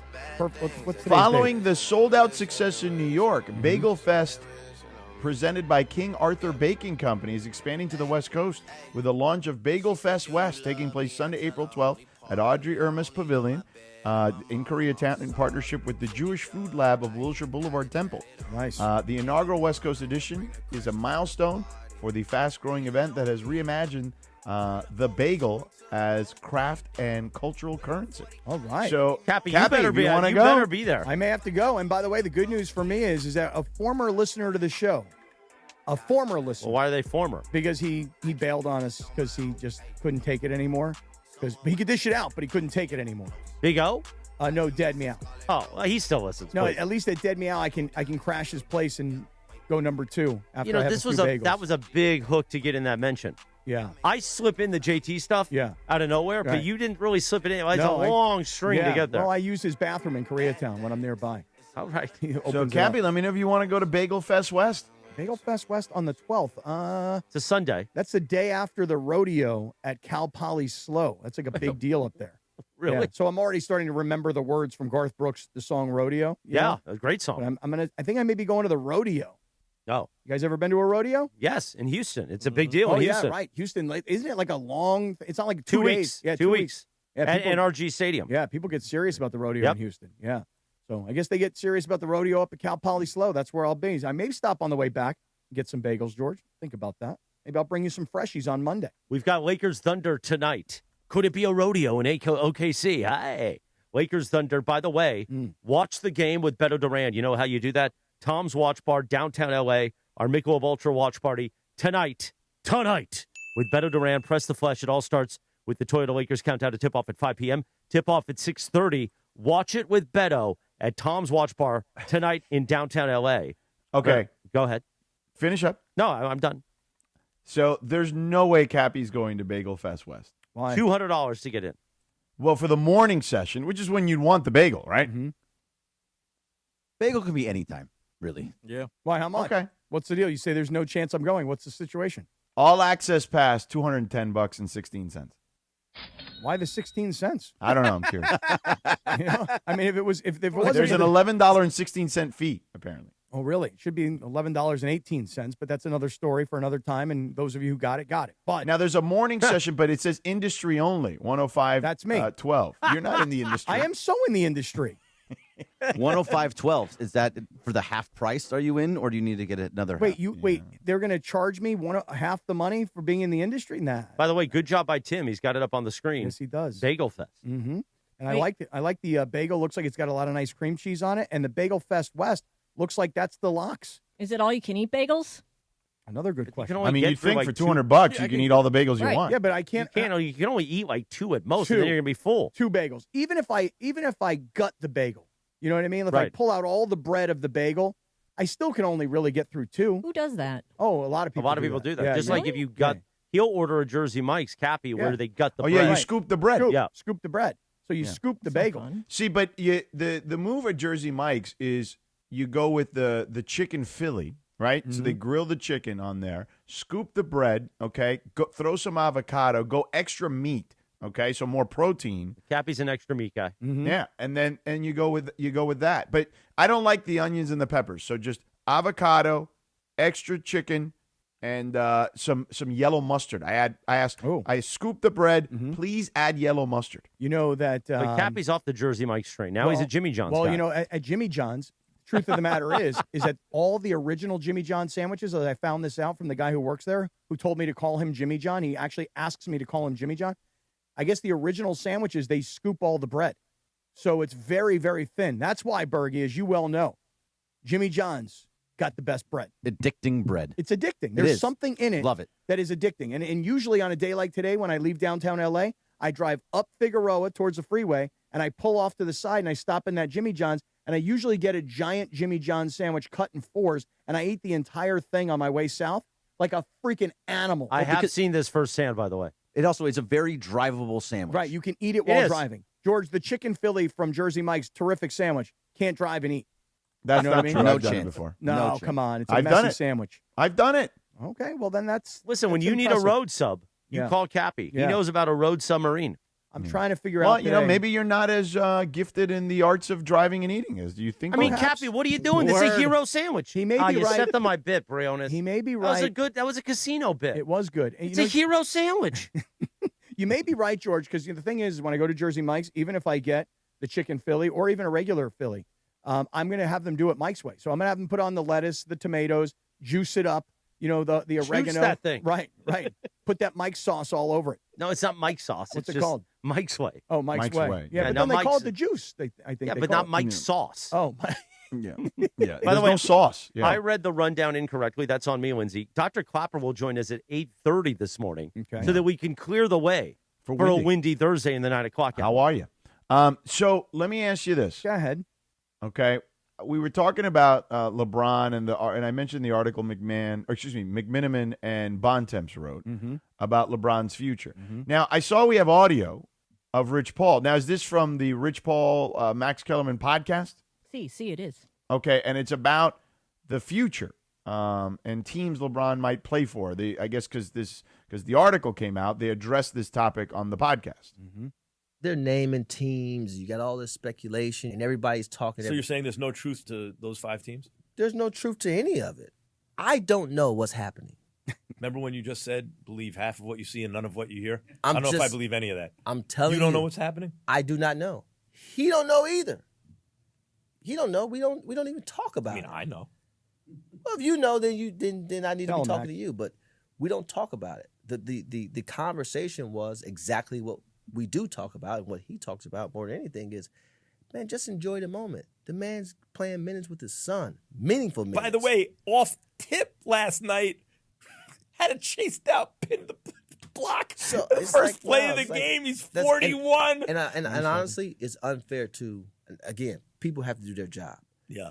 The Lakers are 12-1. Yep. They're playing well. Yeah, LeBron's been a huge part of it. Yeah. Yep. Why are you talking about some stuff about next year? I mean, I get it. You have to talk about Why? it. I understand that. No, I'm not saying I have a feel for the business. Trust me, I do. But it's just like, oh, my God, I don't know. Nobody knows. I know. I don't care what article is written. I don't care what tweet is out there. Nobody knows I'm anything. going to say Mav knows. He don't know anything. Okay, let's put it this way. One of the teams that came up in the Friends article, don't know anything. One of the teams that came Twitter up in the article, friends don't know anything. were the Nobody knows Clippers. nothing. Can I say something right now definitively? LeBron James What? ain't ending his career with the Clippers. With the Clippers? Stop. We could take that off. I like the Clippers. I'm sure you do. I like the Clippers. He- I'm here- sure you he- do. Here's what I would say. Oh my Now, does God, I don't LeBron know. type that out for him, or does he handwrite it? Oh, God. I would say So- probably text it. You know what You I mean? think so? He'd say this. Here's what I would say. I think he's an email guy. I think Rich is right about this. I think in the summer they absolutely. I mean, listen, he put out that statement for a reason in July. So I think in the summer there was probably a real discussion between agent and client about, hey, what does this look like here right now, moving forward? Like, what are the possibilities? What is out there? But I will say this about LeBron. Once the season starts and he's playing, and particularly now that they're playing well, like, do I think they're talking about where he's going to be next year right now? Absolutely not. So I think you're going to be surprised when I tell you that I actually agree with you here. In other words, I think that when you are in season, and put it this way, if the Lakers were 2-15 in March, correct? Yeah, LeBron would be thinking about exit strategy.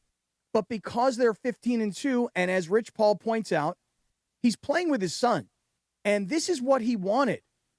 This is why he put all the pressure on the organization to draft Bronny, because before Bronny was even at USC, I'm talking when he was in high school. We all remember that LeBron was telling everybody, man, Bronny could be playing in this league right now. Well, he got his son drafted. They cultivated him for a year. He's played in the G League. He's played well, if you're paying attention to that stuff. Yes. Yeah. And now all of a sudden, he's actually on a winning Lakers team. He's a contributor. He's not just sitting on the bench in uniform. He's actually played some valuable minutes and has added some value. And for LeBron to be on the floor with his son, pass him the ball, receive a pass from him, assist on a score, the focus right now, I believe, from LeBron is strictly on this season. And whatever happens when it's over, we'll deal with it then. Yeah. Because here's the thing, George. A lot of times people say to me, well, you're friends with this guy, and he's the coach of this team, and you must know something. And I'm like, we were on the phone for 30 minutes last week, and we never talked about football. Agreed. We talked about our families and the vacation schedule and when we're going to be able to get together the next time. And we talked some business. And no, come on, that's not possible. How could you have a friend who's an NFL coach and not be talking about his team? Because the relationship is so much deeper than that. Do you want to know how many times I've talked to Rich Paul about LeBron ever? Oh, my God. I don't know. I don't know if that was planned, but that was incredible. Way to time it out. I was waiting for an entrance, That was incredible, Way to go, Lindsay. Linz. I would say once, and it wasn't even, I jumped into a conversation that someone was asking him about LeBron. Like, it wasn't even me. Like, to your point, like, and I'm not like friends with Rich, but we see each other all the time. And a lot of the conversations are very, just to your point, just very general, like, cordial and like friendly. And I think the other day when I saw him at that Clipper game, I asked him, I said, who do you got in the draft? You know what I'm saying? Like, and we started talking about like the college kids that they've got, that are going to be their clients. Like, the reality is this, like, I don't think to your point, I don't think that in season they're having these conversations. Last year, remember there was the conversation at the trade deadline about the Warriors because the Warriors called Jeannie. Lakeup, the owner of the Warriors, called Jeannie about LeBron. And then, of course, you have to have a conversation, everybody, right, at that point. But, yeah, I think once the season started, and I just think that that's over. Like, they're like, hey, we play this out. Well, we'll figure that out when the time comes. And listen, I agree with what Max Kellerman said, though, at the end, which was he's not going to the Clippers. I There's agree with no, no chance. Wait, but Rich said, I like the Clippers. Yeah, of course he's going to say his clients are the Clippers. He's an agent. He got to deal with the Clippers. I like the Clippers. There's no chance on God's green earth that LeBron James finishes his career with the Los Angeles Clippers. No way. God. On God, for real. And listen, I like the Clippers too. I ran into Ty Lue and Lawrence Frank yesterday, as a matter of fact. So, but yeah, I just don't see LeBron doing that. I can't see it. Cannot see that. No chance. On the other hand, maybe I'm overestimating it. Maybe LeBron does this. Maybe he goes like this. Hey, you know what? I don't actually really like the way the last couple of years went with the Lakers. And yeah, March was fun. But you know what my recourse is for these guys not helping support me more and helping me win more championships? Me and Bronny are going to walk across the hall. We're going to go to the Clippers. Nah, I just don't see it. LeBron wasn't even that complimentary. Not across the hall anymore. No, that's true. I'll go across town. Good point. Thank you, sir. And LeBron wasn't even super complimentary of the Clippers, like, at the All-Star game. Like, he said, he was asked about, what is it like to play in LA? He's like, I don't know, this is not our building. Like, whatever. Like, he kind of just like, yeah, I don't see it. But I do. Listen, again, I think this. Most of us would find it very hard to believe. Chris, do you think that LeBron and Rich Paul are having in-season conversation about his future and where he might play? Yes or no? Yes, okay. But I don't think it's if the team wasn't doing well, it would be much more of a pressing issue. But of course they're having, because here's the reality. The reality of course not, Chris. No, but hold on for a second. The reality is still the reality, the business aspect, which is what is he going to do financially next year around his contract, and are the Lakers going to be able to make it work? So let's say they win the finals, which I'm hoping for, because I've been saying JJ's long-term, my guy. You've done a good job. If of really they win the hyping him finals, up, how do they rinse and repeat? Let's just say financially. How do they structure that? That's all. Well, so I think they're having business conversations. I'm telling you, you are underestimating what the amount of focus that they have to do what they're doing right now. Like, they're not. And first of all, you make it seem like Rich Paul has a lot of clients. You know what I'm saying? Like, he's not. Is this his isn't biggest just like one LeBron? LeBron is not his only client. But it's his biggest one, right? Most important one. I mean, he was the first one for sure, and the most important one, I would say. But like the reality is, he's got a huge business he's running. It's also why in that clip, he says, I like the Clippers. Right. Because like he has everybody. to have that relationship. I'm not with saying them. that it's like pressing every hour, every moment he's thinking about it, but I'm sure Rich Paul's giving thought to it. Like, okay, let's say they win the finals, and it's amazing. No, how are I we going to think make this work for next year? I think Rich Paul is confident enough in the fact that he's LeBron James on the other end, and that his ability to negotiate through a situation that he's like, we'll just deal with it when the season ends. We'll figure it out. The reason I asked Chris is because I think that there are a lot of people that are probably listening right now going, it's very hard to believe that. Right, Chris is one of them. Right, and so that's my point, is that it represents a By the different way, I voice. don't think it's a negative thing that they're talking No, business. not at all. It's not that big of a deal. But I think my point is that most people would hear us and go, are you guys out of your mind? Are you guys really this naive to think that Rich Paul and LeBron James, who are like brothers and have this business relationship, that these guys aren't thinking a step ahead as to what is LeBron's future? Come on, guys, really grow up a little bit. But I'm here to tell you that I actually agree with we're not having these conversations right now because we're 15-2 in the month of March. LeBron has shown everybody that he is willing to be flexible in what he needs to be on the floor for the Lakers to be successful. So right now, it's locked in and it's just focus. Anybody? Nothing? Okay. I wanted to thank you. Yes, thank you, Pepe. It's just a focus thing right now. So, hey, Rich, listen, how's the family? Good. How are you? Great. How you feeling? Good. How's the body? Good. But it's not like, hey, LeBron, I wanted to talk to you because I wasn't saying that they're talking. I'm just saying you're going to tell me Rich Paul isn't thinking about it in his head? Oh, he may be thinking about it, but the likelihood of him talking to LeBron about this right now, given the success that the Lakers have enjoyed, and none is what I would say. I honestly believe Rich, for the first time, by the way, and anything I've heard him ever say on this podcast, it's the first time I actually go, yeah, you know what? I can believe that. And I know Max was skeptical, and I can appreciate that skepticism, believe me. But I honestly believe that when you're at this stage of the season and you're having this much success and having this much fun, hey, dude, let's let that stuff take care of it later on down the line. Which, George, I think, like I said, I think that would have surprised you because I would have been very skeptical as well. Like, come on, give me a break. Of course they're talking about this. Before we get to Cappy talking about the wellness company, first, we've got breaking news, and two, go to our breaking news desk. One, Gregory Arthur Bergman. From Adam Schefter, comp update on Kirk Cousins. He will sign a 5-year, $172 million deal with the Raiders that in reality is a 1-year, fully guaranteed $20 million deal, but it also contains a club option for 2 years. That's $80 million. More money for Kirk Cousins. 5-year, $172 right, but million. it's all monopoly. Right, But it's the all fact that monopoly he money. still gets $20 million guaranteed, good for him. Good for him. Hey, listen. That part is good. But ask yourself this question, Bergie, and I'm sure you can find this out. What is the average cost of an NFL starting quarterback? And it's double that. Yeah. So really, honestly, the Raiders are getting quite a bargain. Oh, I love it. Because they're getting a real starting quarterback, and they're getting him for probably half what it costs for a real starting quarterback. It also says the Falcons will pay Cousins $8.7 million this season. The really? Raiders another $1.3 million, and Las Vegas also agreed to pay its new quarterback a fully guaranteed $10 million roster bonus Amazing. on the third day of the 2027 new league year. Amazing. Truly amazing.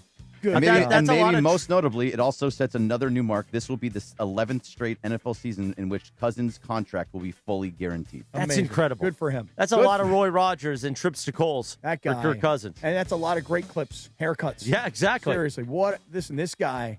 This is what being a good guy gets you. Gets you a lot of money.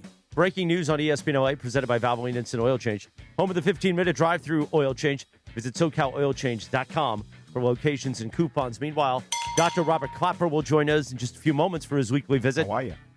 Cappy, Yep. tell us about the wellness company.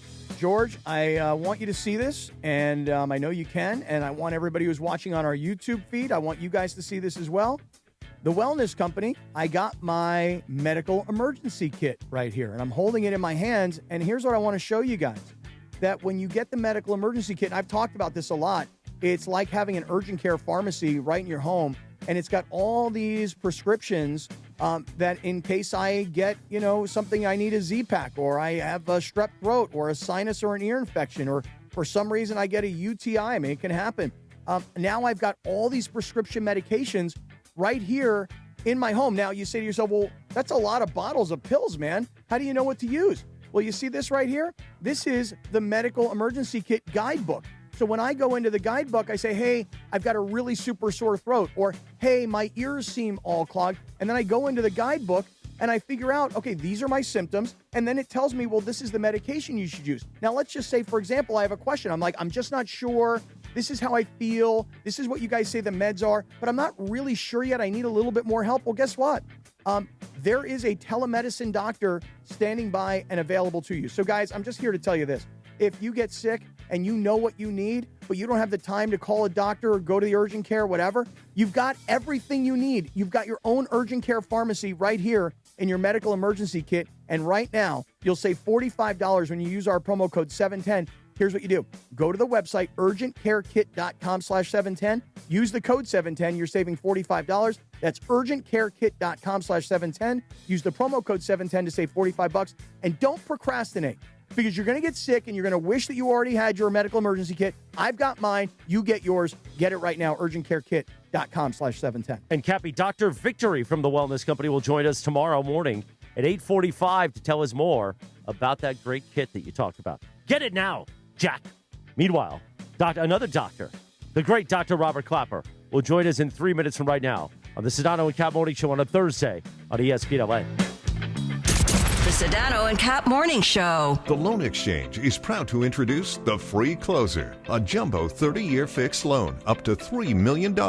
With no closing costs, you could save around $40,000 in fees like points and appraisals that many lenders charge on a $2 million loan. Today's 30-year Free Closer rate is 5.875% rate and APR. That makes refinancing simple. The only question is whether it lowers your payment without increasing your balance. And if rates drop again, you can do it again and save even more. Today's 30-year Free Closer rate is 5.875% rate and APR. If your mortgage rate is over 6%, it's a total no-brainer.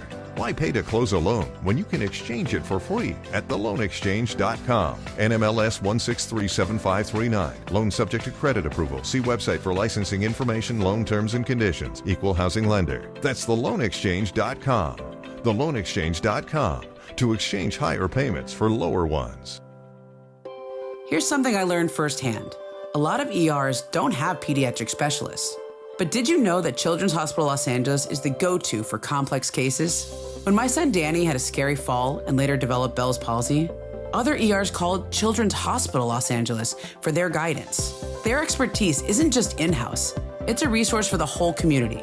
When it comes to kids' emergencies, CHLA is the MVP that other hospitals turn to. Visit chla.org to learn more about their expert care today. If relaxation were a job, I'd be Employee of the Month. Now your top reasons to visit Morongo.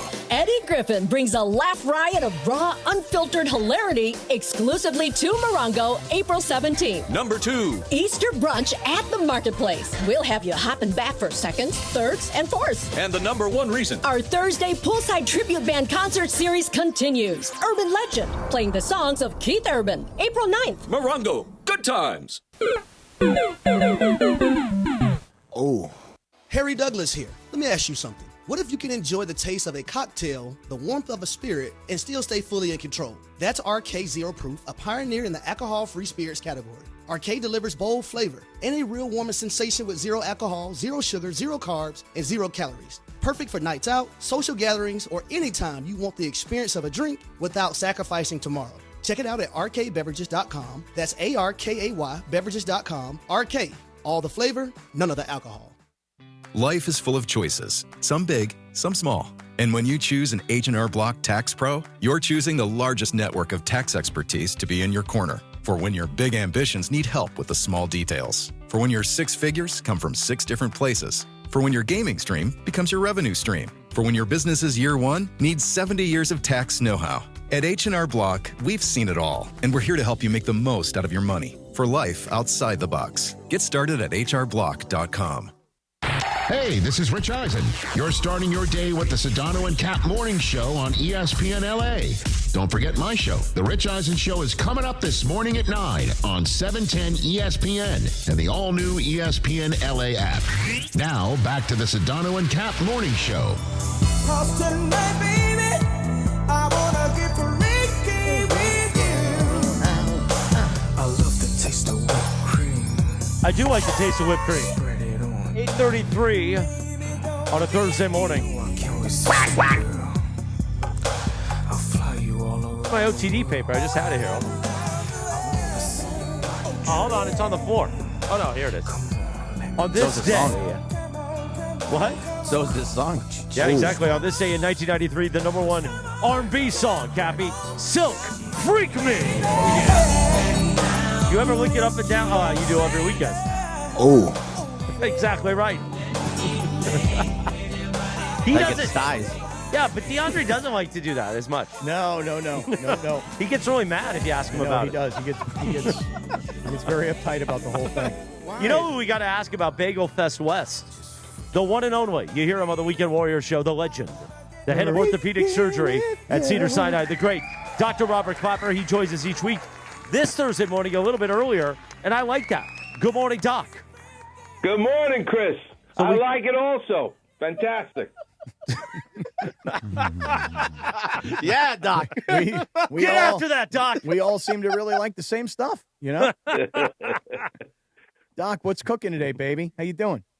Going to see a whole bunch of patients, and it's just I love doing two things at once, seeing patients and coming on the radio with Sedano and Kap. It's fantastic. Right. Well, we love having you, Doc. George, I'm going to just jump right in here to Dr. Clapper because as we talk about this incredible month that the Lakers just had 15-2, and as we prepare to see the Lakers take on the number one seed, the defending champs, Oklahoma City, tonight, the first of two games, not back-to-back, but 2 of 3. Doc, I'm worried about Marcus Smart. I feel like, and everybody knows I love heart and soul guys around here, I feel like Marcus Smart is a heart and soul guy, and I'm worried about his right ankle contusion.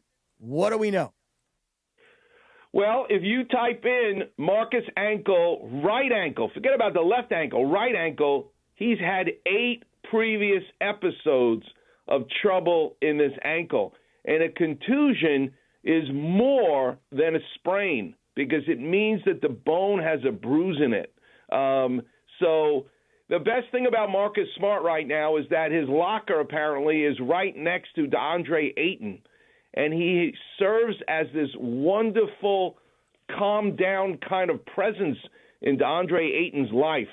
So the fact that he isn't going to be playing is a problem, but the fact that he'll be still speaking to DeAndre Ayton to calm him down will be a benefit.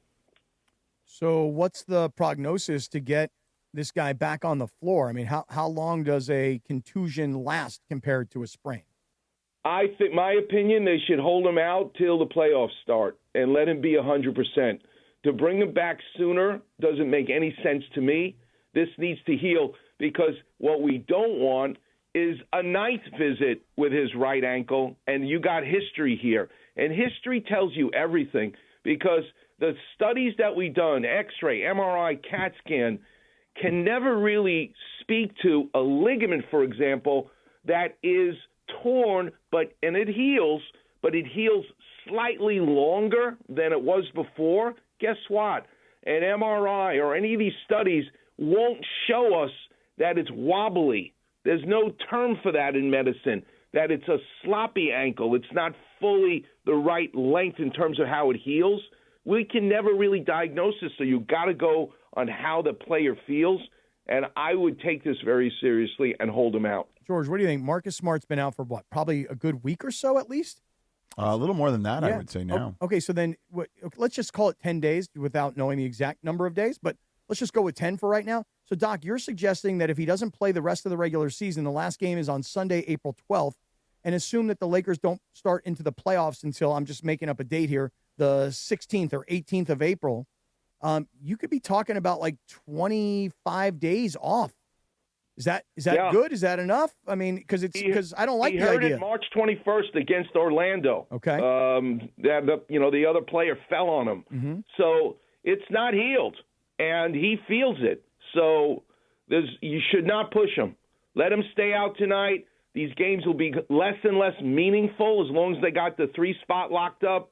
I mean, he's a great player. We need him. He really is the core of the defense. I mean, Marcus Smart is the reason they're doing as well as they're doing, but we're going to need him big time in the playoffs. Yeah, I don't think there's any doubt you're going to need him. You know, when I look at Marcus Smart, I just feel like just the level of experience, the intangibles he brings alongside the defense is going to be incredibly important. And look, you're going to play, you know, in the West, a good team every game, like every series, right? So it's not like there's no breaks, unfortunately, in that scenario as a 3 seed. Like you're going to play somebody who's going to be good. Even if you play the Rockets, who I think the Lakers are better than, you're still going to have a very good defensive team with Kevin Durant on it on the other side, and you're still going to have to find someone to guard Kevin Durant regularly. Mm-hmm. Yep. Yeah. All right, so go ahead, Doc. Sorry. Keep him out. Keep him out. There's no benefit. There's no upside. He's an experienced player. He knows what to do. You're not going to be able to do a test to say, okay, green light. That's not going to help you. It has to be on how he feels. And believe me, he wants to play. And if he says it hurts, I'm not 100%, you got to listen to him. Doc, let's talk Dodgers. Gavin Stone moved to the 60-day DL. Only made the one start during the spring in his return from undergoing shoulder reconstruction. Now, it's funny. I heard you talking about this with Mason in Ireland yesterday, I believe, about shoulder reconstruction, if I recall correctly. But just tell us a little bit about Gavin Stone and the journey he's on and what it may look like moving forward. So you ready for a clapper vision, George? Sure. Clapper vision. The man that I trained with back in 1988, Dr. Frank Jobe, is a Mount Rushmore orthopedic surgeon.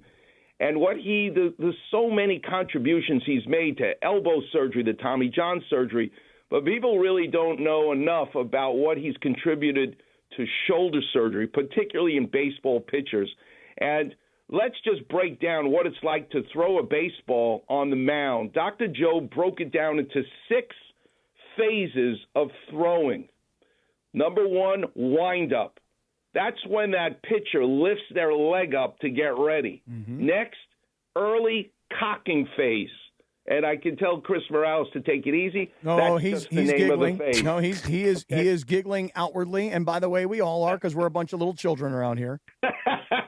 And the stride or the early cocking phase is when that hand separates the ball from the glove. The late cocking phase is when that lead foot makes contact with the mound. Then you have the acceleration phase, where you're putting all that speed from your back muscles into the pitch, and then deceleration, slowing the arm down, and finally the follow-through. So when we're talking about Gavin Stone, in 2024, he injured 3 parts of his shoulder. He injured the capsule, the labrum, and the rotator cuff. I can explain each of those for you, but let me just say, if you break it down, the anterior capsule is when you maximally rotate your arm. That's the part in late cocking phase when the anterior capsule needs to be 100%. It's followed by the next phase of acceleration. Well, guess what? That's when the labrum is really needed to be 100%. And then to slow the arm down, deceleration, that's when the rotator cuff fires. It doesn't fire in the other phases. So these 3 structures that he injured were taken care of in 2024, and this most recent MRI shows no structural damage, but his shoulder is inflamed. So here's my clapper vision for you. A gun with a bullet, right? A pistol, let's say. You have to load the bullet, and the bullet is the ball.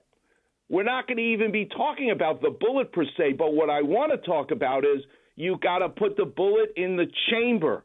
Then you have to lock that series of bullets into the gun, the trigger, until you finally have the trigger fire and hit the bullet. Those different stages, you need the bullet to be housed properly and loaded properly. If any part of that is messed up, that bullet ain't going to fire out of the gun properly. And that's Gavin Stone. I'm worried. I like that there's no structural damage, But let me tell you, I almost wish there was something to see rather than inflammation. And it means after all this time, he still ain't right. By the way, George, I know you saw that I was, working out, when Dr. Clapper was explaining. Yeah. And Doc, I'm going to be selfish for 30 seconds here and just ask you, I have a similar shoulder injury to Gavin Stone, I believe. It's not from pitching, it's from sleeping. I told you. You know what's so funny? When I go on television with Kurt Sandoval on ABC, every time we start talking about the warrior, the professional athlete, back in high school, Dr. Clapper, Doc, I'm telling you. I love it. It's fantastic to do this with you, But Cappy. I'm so irritated because I slept on my right shoulder for many, many, many years, and now I can't tell you how much pain I'm in. And I'm not sleeping on it like I was, but I think I've done major damage. I've got whatever Gavin Stone has, I think. He's got 3 things wrong. You only have one thing wrong, which is altocockeritis. Yes, I do. That's exactly right. I do have altocockeritis. You got that exactly right, Dr. Clapper. That's exactly right. Hey, real quick, I want to ask you one other question because it goes back to Gavin Stone. But talking about pitchers and Tommy John surgery, I see a guy like Walker Buehler. Remember how Walker Buehler was at one time, he was going to be a Cy Young Award winner. He was going to be an ace for the Dodgers. And then he had a Tommy John surgery, and then it took a long time for him to come back. And then he really wasn't very good in the World Series year, but then he had a heroic World Series moment. But then he went on to Boston, and Boston was like, he's not very good, so he left, and he went to Philadelphia, and he wasn't very good there, and he left there. And now he's with San Diego, and he got blown up the other day. What is an expected time for a major league pitcher to come back to what they were when they have Tommy John? Is it a year? Is it 2 years? Is it 3? Or is it he'll never be the same? Or is it he'll be even better? So, number one, let's not get anyone confused. You're asking me, and I'll answer the question. Tommy John is the elbow. That's the ulnar collateral ligament. And in the case of Gavin Stone, I'm talking about his shoulder. Understood. But to answer your question, look at Ohtani. The guy needed a second one. So he had the wonderful surgery the first time, and now he needed it again. And when you interview him and talk to him, he'll be the first one to say, I'm okay if I need a third one. That's how much that pitcher knows I'm not doing good by my elbow with what I'm doing as a pitcher, but I'm ready to have you fix it again. So in the case of Walker Buehler, beautiful operation, was able to come back, all of that, but there's so much involved with it's more than just repairing the ligament. It's the other structures, and it's your shoulder as well, even though it's your elbow. So to answer your question, it's probably to be back to really being 100%. It's at least 18 months. It may even be closer to 2 years. Yeah, but in the case of a guy like Buehler, he's never been back. Correct. And I don't blame necessarily his surgery on his elbow. What I blame in cases like Walker Buehler is the mechanics that are needed to borrow from your shoulder. They all have to work like an orchestra in concert. And when you can't get those other structures to participate, then you don't come back 100%.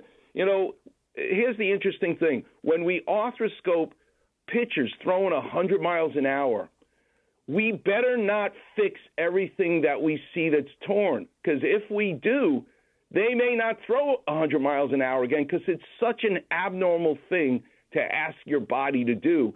So you need a little bit of abnormality to stay behind, because the difference between 80 miles an hour and 90 miles an hour is huge when you're talking about this delicate surgery that we do on the elbow and the shoulder.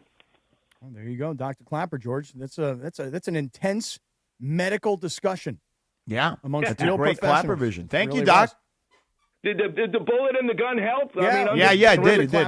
Terrific. But as I was doing it, as I was performing the entire thing, I'm telling you, my range of motion sucks. My shoulder hurts like hell. I got to come see you, man. Well, you could use a bagel. Apparently, that's what Chris wants to talk about. Well, That'll George be brought fun. up I'll write you a Bagel prescription. Fest. George brought up Bagel Fest. Yeah, it's April 12th. It's a Sunday. I mean, we should go, Doc. It's expensive. I'd love to go with you guys. If you're going to go, let me know. I'll go with you. $212 for bagels? Come on. It's a lot of 60 bagels. cents.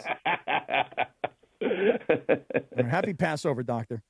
Hi, yeah, Doc. speaking of bagels, Sameach. The great Dr. Robert Clapper, you hear the Weekend Warrior Show, presented by Cedar Sinai, Saturday mornings at 7 a.m. right here on 710 ESPN and the all-new ESPN LA app. Meanwhile, we'll get ready for, bye, Doc. We'll get ready for Windy coming up at 9 o'clock when we begin the YouTube hour. But shout out to the great Grant Wilson. He was in the suite last night for the Kings game. Grant is part of the team at Cadillac of Beverly Hills. He works for Dan and everybody over there. We were talking about some fun ideas this summer for Sedano. Oh, I love it. Yeah, it's going to be good. I can't wait to talk to Dan and Grant, okay? And we've teamed up with that finest dealership in America, Cadillac of Beverly Hills. We know Cadillac. But when was the last time you driven one? Well, I've been so lucky, thanks to Dan and Grant and company over at Cadillac of Beverly Hills, to drive one for several months now. I've driven a bunch of different vehicles. My favorite being the Lyric, okay? That thing starts at about $400 a month if you want to lease it. And it is the most beautiful EV SUV that I have been in. I mean, they're all that way, to be honest with you. They all have a different set of skills, as you like to say, with your cars. But that new lineup of Cadillac EVs, sedans, and SUVs defines luxury at the top of its game, and you can find them all at Cadillac of Beverly Hills. And when you drive a Cadillac, you know you've made it, man. You want to drive that American luxury vehicle. So go in and say hello to the incredible team at Cadillac of Beverly Hills, Dan and Grant. Check out their beautiful showroom at 8767 Wilshire Boulevard in Beverly Hills, or you can check them out on the web at CadillacBeverlyHills.com. Thank you, Sedano. I thought Jorge had something for me. 8:49 on a Thursday. We gather around and get ready for Windy in the 9 o'clock hour. Plus, we'll do a little Lakers, the Dodgers. And actually, let's be honest about what we're going to do next. We'll only have about 6 minutes. It'll be the Morning Wood, brought to you by Hernandez Wholesale Flooring. Yeah. We're probably going to F around for a few minutes while we get ready for the 9 o'clock hour. That's next in 2.5 minutes from right now. The Sedano and Kap Morning Show. Hey, LA, it's Bethel Duran. Head to Northridge Toyota and Wondry Toyota today and drive off in a brand new, beautiful 2026 Toyota Tacoma SR5 for just $209 a month on a 36-month lease. $209 for a Tacoma? You already know it's got to be Northridge and Wondry Toyota. Your trade-in is your down payment. It's a limited-time offer. Nobody's going to take care of you like my guys at Wondry's and Northridge Toyota. 2026 Toyota Tacoma SR5 iForce 2.4-cylinder turbo 5-foot bed. Double cab 4x2 RWD model. MSRP $40,628. Base 10,000 miles per year and excludes tax, title, license, and dollar fees.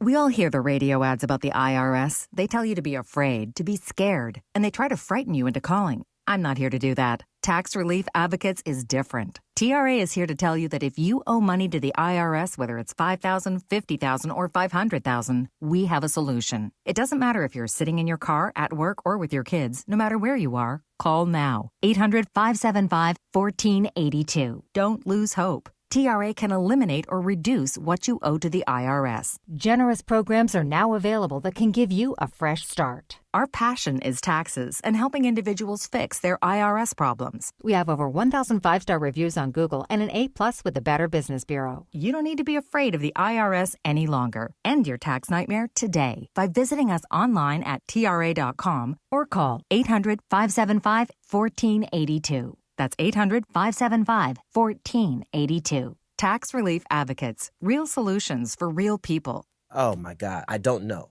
Harry Douglas here to tell you about Confetti Craze 5-Hour Energy. It tastes just like the best birthday cake ever.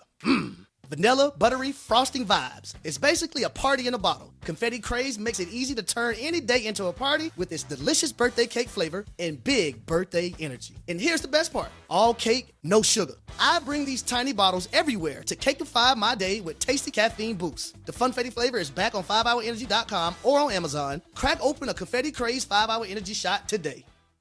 Progressive presents the Passionate Sports Fan Checklist. Signed jersey of your favorite bench warmer? Check.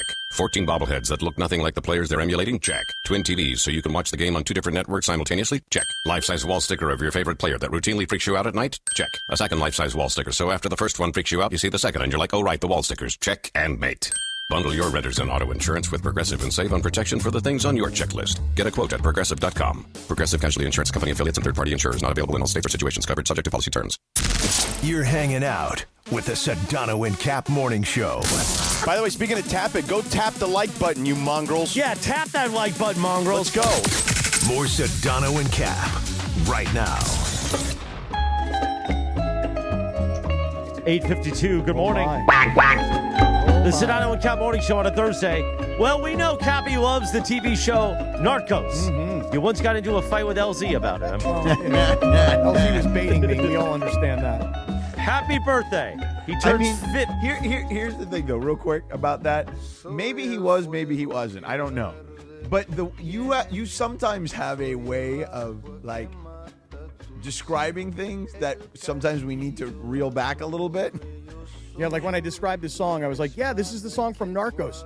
And LZ was like, is that the only thing you know about Mexicans? And I was like, oh, I don't think please. that was the only specific thing that we got into that day. I don't recall exactly. In case you wondered if it still triggers Cappy, there it is. That's exactly what it but was. But it was like similar to like when you assumed we knew the details of what Puka was going into this facility for, and I said, well, we don't really know, so you may want to just dial it back just a little bit. You know what I mean? Like, so like sometimes you jump the gun a little bit, Cappy. Right, well, let me jump this gun for you. You ready? Yes. So, fellas, Can I do the OTD? Oh, all right. Go ahead. He turns 50 years old.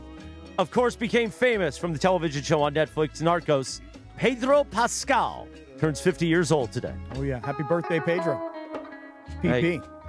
But before you do what you do, we got about 2 minutes here. Let me remind you, ESPN LA loves the IE, and today is a big day in the city of Ontario as the Tower Buzzers open up the season at ONT Field. We'll be broadcasting live this afternoon.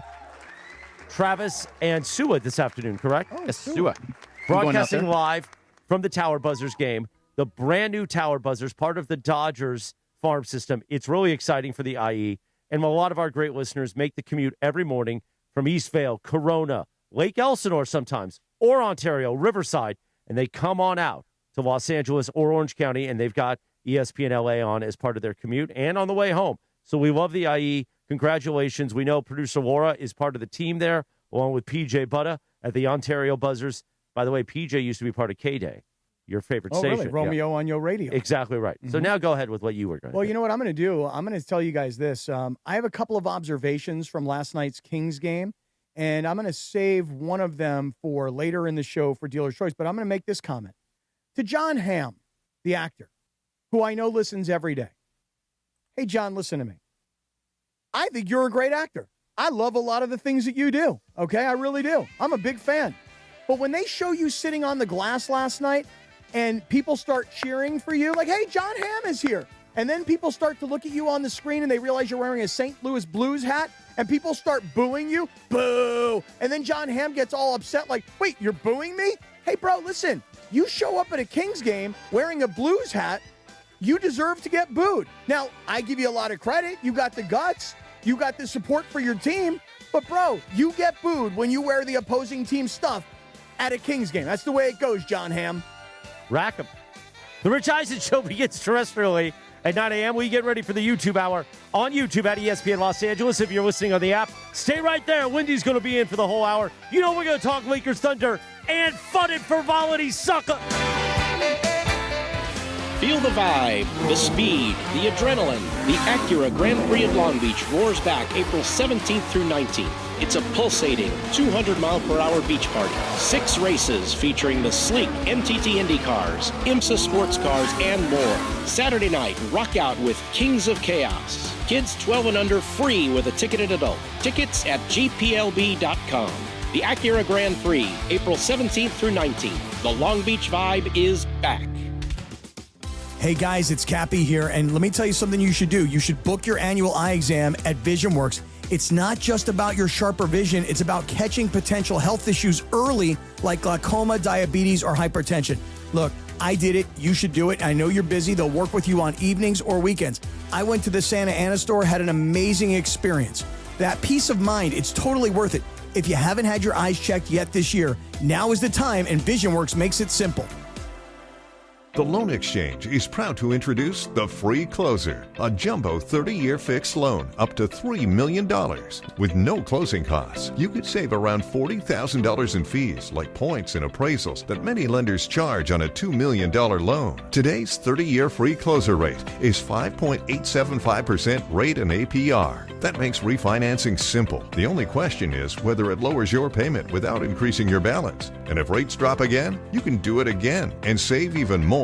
Today's 30-year Free Closer rate is 5.875% rate and APR. If your mortgage rate is over 6%, it's a total no-brainer. Why pay to close a loan when you can exchange it for free at theloanexchange.com? NMLS 1637539. Loan subject to credit approval. See website for licensing information, loan terms and conditions. Equal housing lender. That's theloanexchange.com. Theloanexchange.com. To exchange higher payments for lower ones. Hey, everybody, it's Cappy, and I know that a lot of people around are getting sick right now. You are not imagining this. It's real. Doctors have said this is the worst cold and flu season in 25 years, and it's not over. And listen, I was just away visiting some friends up in Mammoth, and everybody was coughing and sneezing, and I don't know about you guys. I can't get sick. I'm sure you can't get sick. So now what I've done is I've ordered a medical emergency kit. Now, when you have a medical emergency kit, it's like having an urgent care or a pharmacy right in your home. No waiting for a doctor, no hours at urgent care, no lines at a pharmacy, no co-pays. I'm telling you that you get things like a generic Z-Pack to help you get well faster and handle what are really a bunch of common and in some cases more serious illnesses. But let's get you and your family to have this care kit in your home. Every home needs at least one medical emergency kit. Order yours online in just minutes and it's shipped to your door immediately, and we'll save you $45 when you use our promo code 710. It's urgentcarekit.com/710, urgentcarekit.com/710, and you're saving $45. Hey, it's Rich Eisen for Pella Windows and Doors. Sometimes teams take a time out to regroup and call the right play. When it comes to your home, Pella Windows and Doors always has the winning game plan. They're not just window and door experts. They're experts at taking care of you and your home. At Pella, they find the products that meet your needs and their experts install them. They do it every day, and that's why your neighbors trust them. Discover why Pella is a trusted choice for homeowners everywhere. Visit Pella.com/Eisen today. That's Pella.com/Eisen. Smalls here. Life is full of choices, some big, some small. And when you choose an H&R Block Tax Pro, you're choosing the largest network of tax expertise to be in your corner. For when your big ambitions need help with the small details. For when your six figures come from 6 different places. For when your gaming stream becomes your revenue stream. For when your business's year one needs 70 years of tax know-how. At H&R Block, they've seen it all. And they're here to help you make the most out of your money for life outside the box. The home of USC football, and now the home of The Rich Eisen Show. Weekdays 9 a.m. to noon, KSPN Los Angeles, a Good Karma Brands radio station. Previously on the Sedano and Kap Morning Show. Too wet. It is too wet. That's right, Dr. Clapper. Yes, you're right. Dr. Clapper will join us. Oh, that's tomorrow, actually. I'm a little confused because it's Windy Wednesday, but Windy's going to join us tomorrow. Right, apparently so. Apparently, Windy might get a little Dr. Clapper. How about that? Ooh. That's going to be amazing. Also, Windy's not on today? No, it's just Windy Wednesday. We wanted to keep the branding. He's going to be flying. In Lindsay's, before you go off, Lindsay sent us several texts yesterday about this. He's going to be flying because he said there was a last-minute change of plan. All, why would I go off? Because you was simply just commenting. The Sedano and Kap Morning Show is on the air. It's one game, Greg. The biggest show in ESPN LA history. By the way, we may not be, I don't know if we're hosting tonight in the suite. We are hosting, but it may not be hosted. That's what I'm saying. In other words, yeah, there may not be you might have tacos. you might have to get your card out. I don't know if I want to eat inside the arena. You know what I mean? Like outside. You're going to go to the dog, yeah. Outside. I went to the dog last night. Hey, if you do pay for inside the suite, can you help me and my god kids out? Really? You're bringing your god kids? Yeah. How many god kids you got? 2. Really? Yeah. Can I give them the full CMM treatment? No. Oh, yes. Absolutely not. Oh, yes, you should. Absolutely You should not. educate these young children. A little sabor? Yeah, I don't think people like being called hacks. You're the widow on the radio. Giant Mexican, horn section. And Did you have me on your show to berate me? Is that what you're doing now? give me a freaking break. I'm reacting to Art Bell. Yeah. Midnight in the desert. I'm Art Bell. Scott Kaplan, eat a fat one, bro. The Sedano and Kap Morning Show on 710 ESPN. The all-new ESPN LA app and on YouTube at ESPN Los Angeles. We're bigger than U.S. Steel. Wow, that's crazy. Well, you want to woo-woo? Bit boy. Right now. Monstrous. Beto, I don't want to eat that. We did it, Dad. We did it. You were riding high on the stinger last time. Oh, big time. So, right, that's right. Of course we were. So, my girls, stay tuned.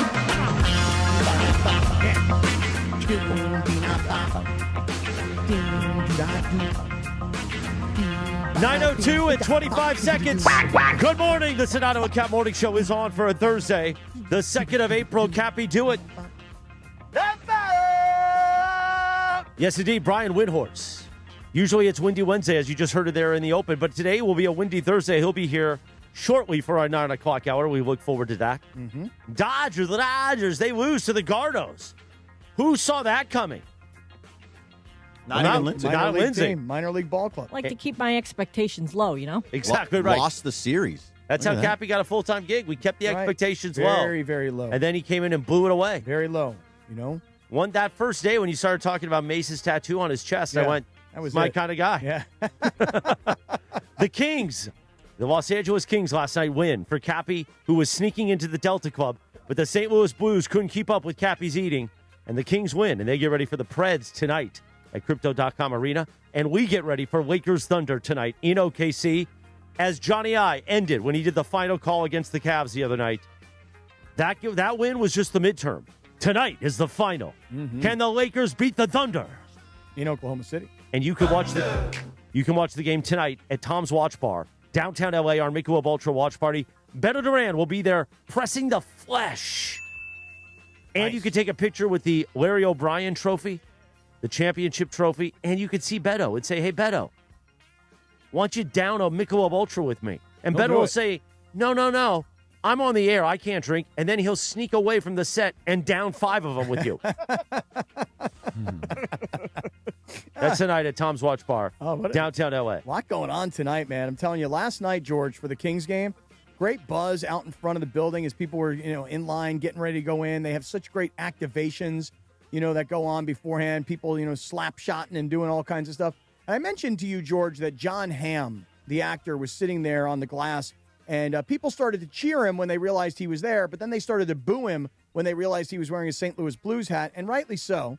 Again, I give John Hamm credit. Hey, if you're from St. Louis and you're a Blues fan and you show up for the game and you wear their stuff, good for you, pal. But be prepared to be booed. It's no big deal. Right. It's all good. I mean, he didn't seem like he was mad. He just he was joking around. He was like, what's up? You guys are booing me? It's like, yeah, we are. That's right. We're booing I mean, you, he's bro. an actor, so he clearly fooled you. Yes, he sure A did. bit, Cappy. He sure did. Now, I want to say one other thing related to the Kings game last night, and then let's get on with it because Wendy will be in here. We're going to get on with it. Yeah. The Kings did something last night that was very interesting to me. They had a guy at the very top of Crypto.com Arena, and he was running a marathon on a treadmill. And it got to the point of the game where there was about 6 minutes or so to go in the third period. And at this point, it was a 1-0 game. The Kings were leading. And the in-game announcer guy, this guy, I don't know what his name is, but he's freaking great. I mean, he makes... Joe Tatino? No, it wasn't Joe Tatino, although... By the way, Sedano, so get this. Oh, was that Bernie or Yeah, Sedano? that was me. So I walk in. I had to walk in the studio yesterday to say something to, I don't remember if it was Mason Ireland or the afternoon show. It was Travis and Marcus was here. Yeah. Travis and Beto. So I walk excuse me, in, Beto. There was a day and before. Cappy's in here with all these people. Yeah. And there was friends. I'm like, hey, how you doing? Cappy's like, oh, this is Chris Morales. And then there's Joe Tatino. Joe Tatino. And Cappy goes, and he looks at me with almost a wry smile because he knows I've ripped Joe Tatino on the air. And he goes, hey, Chris, you know Joe Tatino? And I'm like, hey, man, good to see you, Chris Morales. Joe Tatino goes, oh, I know. How you doing, man? He did. Well, Who's George, Joe Tatino? Okay, so, Legend in Southern California sports radio. So, George, Joe Tatino Not the is pizza guy? not a pizza guy. Not the pizza rolls, the No. Totina pizza rolls. No, different guy. That's what I thought about yesterday, Yeah. too, by the That's way. what I thought. Yeah, different Tatino. Yesterday, George, Joe Tatino, I worked with Joe. And I'm not trying to be disrespectful. No, I just no, don't I know. know. Totally cool. So, let me tell you who Joe is. Joe was Jim Rome's original producer. Oh, wow. So he actually pre-Travis. preceded Travis. So yesterday, I go to pick up my buddies down here at LA Live. This is about 3:30, 4 So he o'clock. probably wasn't happy to see Travis in the first place. Oh, no, let me tell you what happened. So I run into Joe in the courtyard here at LA Live. And I said, oh, my God, what are you doing, Joe? He goes, well, tonight at the Kings game, it's the LA Galaxy night, so I'm announcing the starting lineup. So I said, Joe, have you ever come up to 710? He goes, no, I've never been up to the station. I go, you got to come up and see what's going on because, George, he ran Extra Sports 690 after Rome. He ran 1090. And he... So he's a programmer. Well, he was a programmer. And he was on the air, He too. was on the air, but he's also the voice of the LA Galaxy. He's been cool. the longtime voice of the LA Galaxy. I want to say he's worked for the Galaxy for like 30 years. And the Galaxy are owned by AEG, who own the LA Kings. Right. So I said, come on upstairs. I go, you'll know a lot of people, and people would be excited to see you. So I saw Bergie said hi to Joe, and then Chris said hi to Joe, and then Travis Rogers and Joe. You tried to side pocket me, though. How so? You know. Come on. You know I've ripped Tino. Come on. And just to see Joe and Travis, who both, again, Joe preceded Travis at Jim Rome. So that was also cool. And Travis was like, Joe, all these years we've known each other, I think this is about the second or third time we've ever been face-to-face with each other. So it was great to have Joe yesterday. But last thought as Wendy comes in, this guy is running a marathon on a treadmill at the Kings game. There's 6 minutes to go. And the announcer's like, he's got 20 miles down. Come on, everybody. And I'm going, yeah, bro, go. But I'm looking at the clock and I'm going, there's no way he'll finish the marathon in the next, 6 minutes and 30 seconds of game time. Call it 30 minutes. And I'm telling you right now, the game ended. I went up to the top of the arena to go be part of the post-game show with Samboni. And this mofo is still running on the treadmill. So even after the game was over and the crowd emptied out, this guy was finishing up his marathon. I don't know how it finished, but the guy got it done. I think. Saw it, but do you know why they were doing it? Was it just to have a guy running a marathon while the game was going on? Which was impressive. Yeah.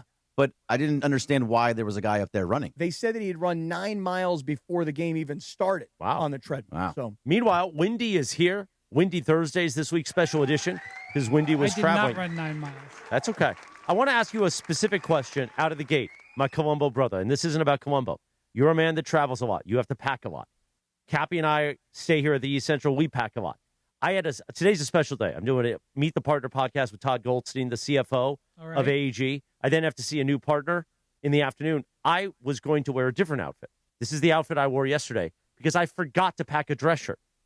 And usually I'm very good at packing. This has never happened to me before. So I was like, oh, my God, what am I going to do? I had to wear the same outfit from yesterday. Now, again, I can just be like, hey, good to meet you, golf guy. Yeah, I know. It's my outfit. It's my shtick. But have you ever had this issue where you forgot something and you're like, oh, no, what do I do? I've never had an issue where I haven't been able to get something. Like, I've definitely forgotten socks. And I've once packed for a road trip, didn't pack underwear. Really? What'd you do? Pack it. I had to go to Target. Oh, okay. I mean, nowadays, too, you've got... the Uber will bring you stuff. DoorDash, Uber, whatever. Like it's. Cappy, have you ever had Uber bring you undies? No. I always have extra undies. Oh, that's like something I will not forget. So there's a Target over here at 7th and Fig. Yeah. I think that's what it's called. Yeah, 7th and Fig. Be careful with that one. You might get shot. Yeah, a couple of people have been stabbed there. The IDF is out there, dude. Seriously, they got machine guns and they are ready to take you down. I was able to successfully get in and out and buy underwear there one time when I came to LA without underwear. Mm-hmm. Yeah, I mean, Chris and I have gone to that Target many times, and he's like, I'm going to go in. In fact, you order ahead. I order ahead so I don't have to spend too much time in there. Yeah, you want to, it's streamlined. In and out. Yeah, I'm like, I'll be waiting out here, what I mean? You go in and get with it. the car running. Right, I'm like, I'm not going in there. Too many guys with machine guns. They got the laundry detergent and the deodorant locked up there. Yeah. Is that right? The deodorant? Everything's locked up. You got to have it all locked up. Yeah, that's the way it was when I lived in New York City. If you went into like a Dwayne Reed, you know what a Dwayne Reed of course. is? Yeah. Basically a Walgreens. CVS. It's a CVS. Yeah. After like 9 o'clock at night, you can maybe buy a candy bar or a bottle of water. You can't. Everything else is under lock and key. Here's how stupid I am. Here's how naive I am. I took my daughter to college in New Orleans. We go to a CVS, and I had to push a button to get somebody to come over to like get shampoo or something out of the glass. And I said to the woman, again, stupid me, I'm like, I'm so concerned. I don't get it. Like, why is this stuff behind glass? And she told me, she goes, because people will come in here, they will loot the store, and we are told as employees, don't even try and stop them, just let them go. Yeah. But this is now dissuading people from coming into the store because they can't get deodorant or even laundry detergent because it's all behind glass. So they go rip off another store. And that's what goes on down here at this Target in downtown. That's why we lost the privilege of having a CVS downtown L.A. That too. We had to close it. Meanwhile. Yeah. But I'm really excited about the World Cup and the Olympics coming, so that's all good. Tonight, John Ireland described it as the final. Tuesday was the midterm as the Lakers play the Cavs, and you hear Sedano sighing. But tonight is the final.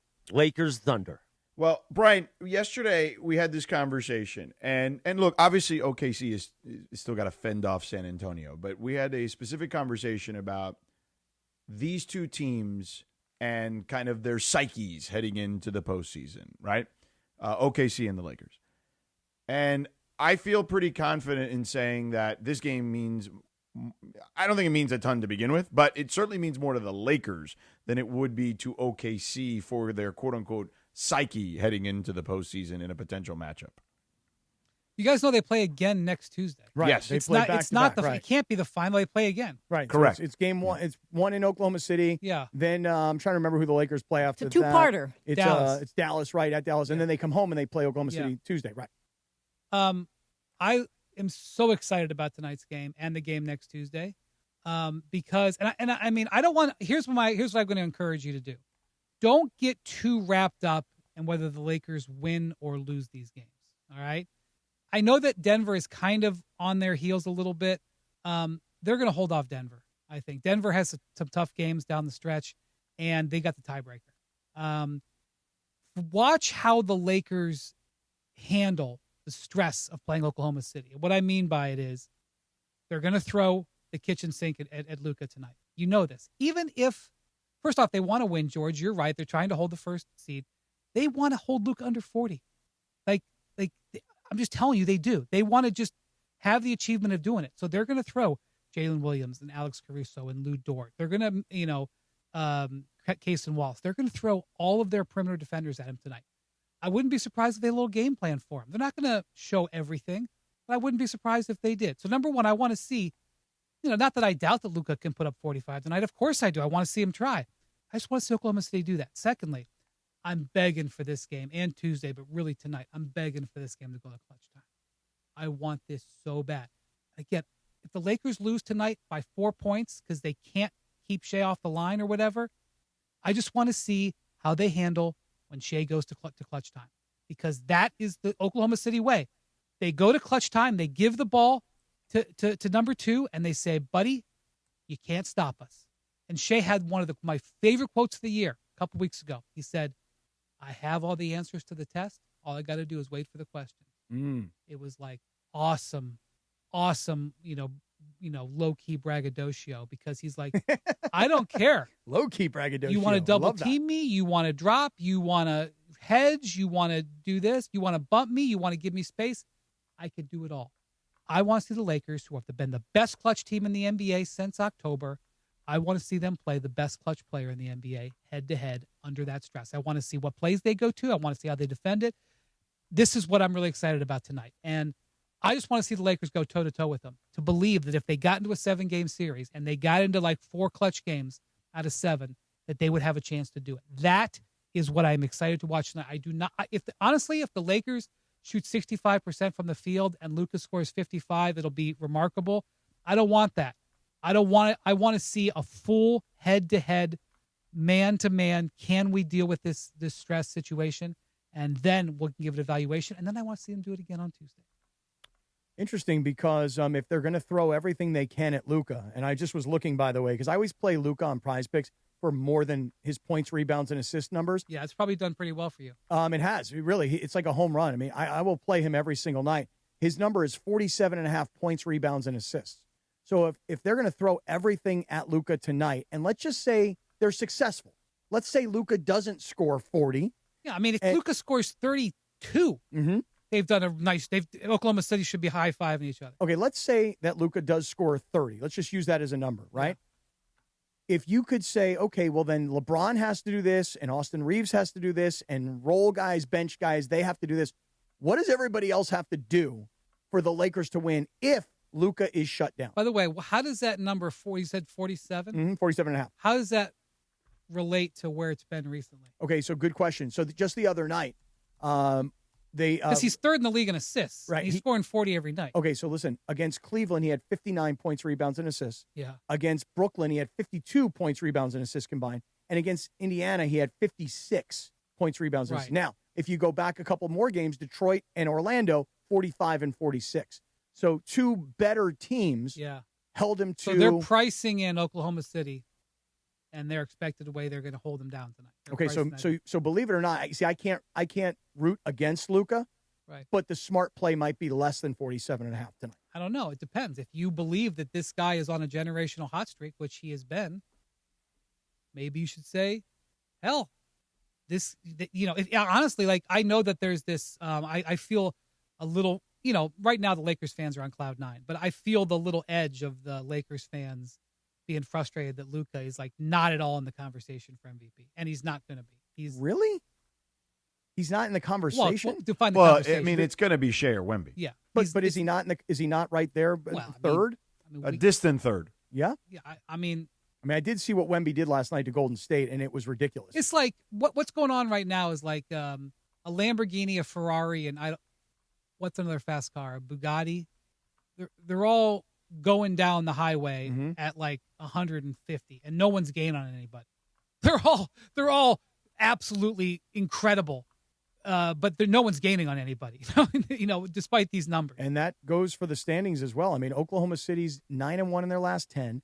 San Antonio's 10-0 in their last 10, and the Lakers are 9-1 in their last 10. So, and by the way, the Nuggets are 8-2. So I mean, they are all of them. Well, part of that is that half of the league is not trying to win, but that is definitely what's going on. And Luka is just like I can just sense that there's a frustration. Like, since when did Wemby get to second place? By the way, I just point something out, George. To beat the Spurs in the playoffs, you obviously got to beat them 4 out of 7. Mm-hmm. You know how far you have to go back to count 4 Spurs losses? Oh, you're saying, wow, like four losses, not consecutively, but just in general, like 4 most recent losses. Yeah. You probably have to go back to just after January, just after Christmas late time? January. They've lost 4 games since late January. By the way, wow, at least one of those losses that they had in those 4, Victor didn't play. For Shea, it's been 2 months since they've lost more than they've lost 2 games with Shea in 2 months. Yeah. Okay. I'm just looking at the schedule right now from San Antonio because that's who you brought up, and I'm looking at this, and honestly, like every game is green with a W. The losses are so few and far between. I'm looking back. Saturday, January 31st, they lost to Charlotte. Then Sunday, March 1st, they lost to the Knicks.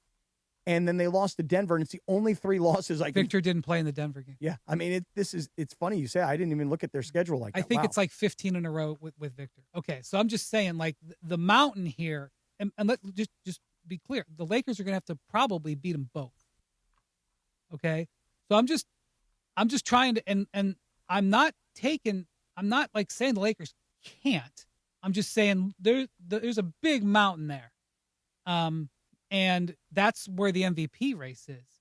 But look, if you, this is a golden opportunity. Like if Luka if he really wants the MVP, and I mean, I'm not sure it's up to him, but like you couldn't get a better opportunity in the last 10 days before the vote than these 2 games. Mm-hmm.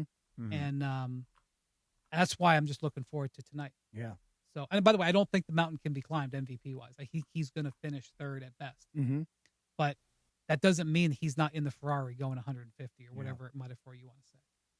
Well, I'm also, this game tonight for me, and George and I were having this conversation yesterday, Wendy.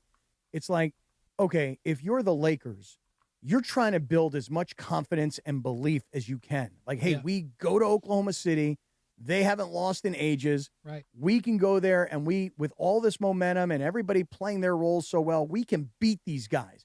And on the flip side, if you're Oklahoma City and the Lakers do come into your building and beat you, all of a sudden, maybe, even though they're the defending champs, maybe just like a little doubt, like, wait a second, I wasn't expecting those guys to come in here and do this to us. I mean, we knew they were playing well in March. They were 15-2, and we know that Luka scored 600 points, but still, we still didn't expect them to come in here and beat us. So maybe a little doubt for Oklahoma City if the Lakers could win this game. Yeah, it would be great. Because, like, here's the thing. Like, let's say, because, I don't know, just to be clear, I don't know what the Thunder are thinking, but I have an idea. And George is around them more than me.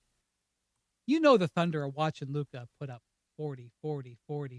Oh yeah, they're going to take umbrage with that, and they're going to want to be the team. But they playing us. Yeah, right. Go ahead. What is it? 13 in a row, 12 in a row, 9 in a row, 35 in a row. I don't care. They ain't playing us. And so if they count, they're going to walk on the court tonight, and they're like, go ahead. And if Luka still does it, because that's what Luka likes.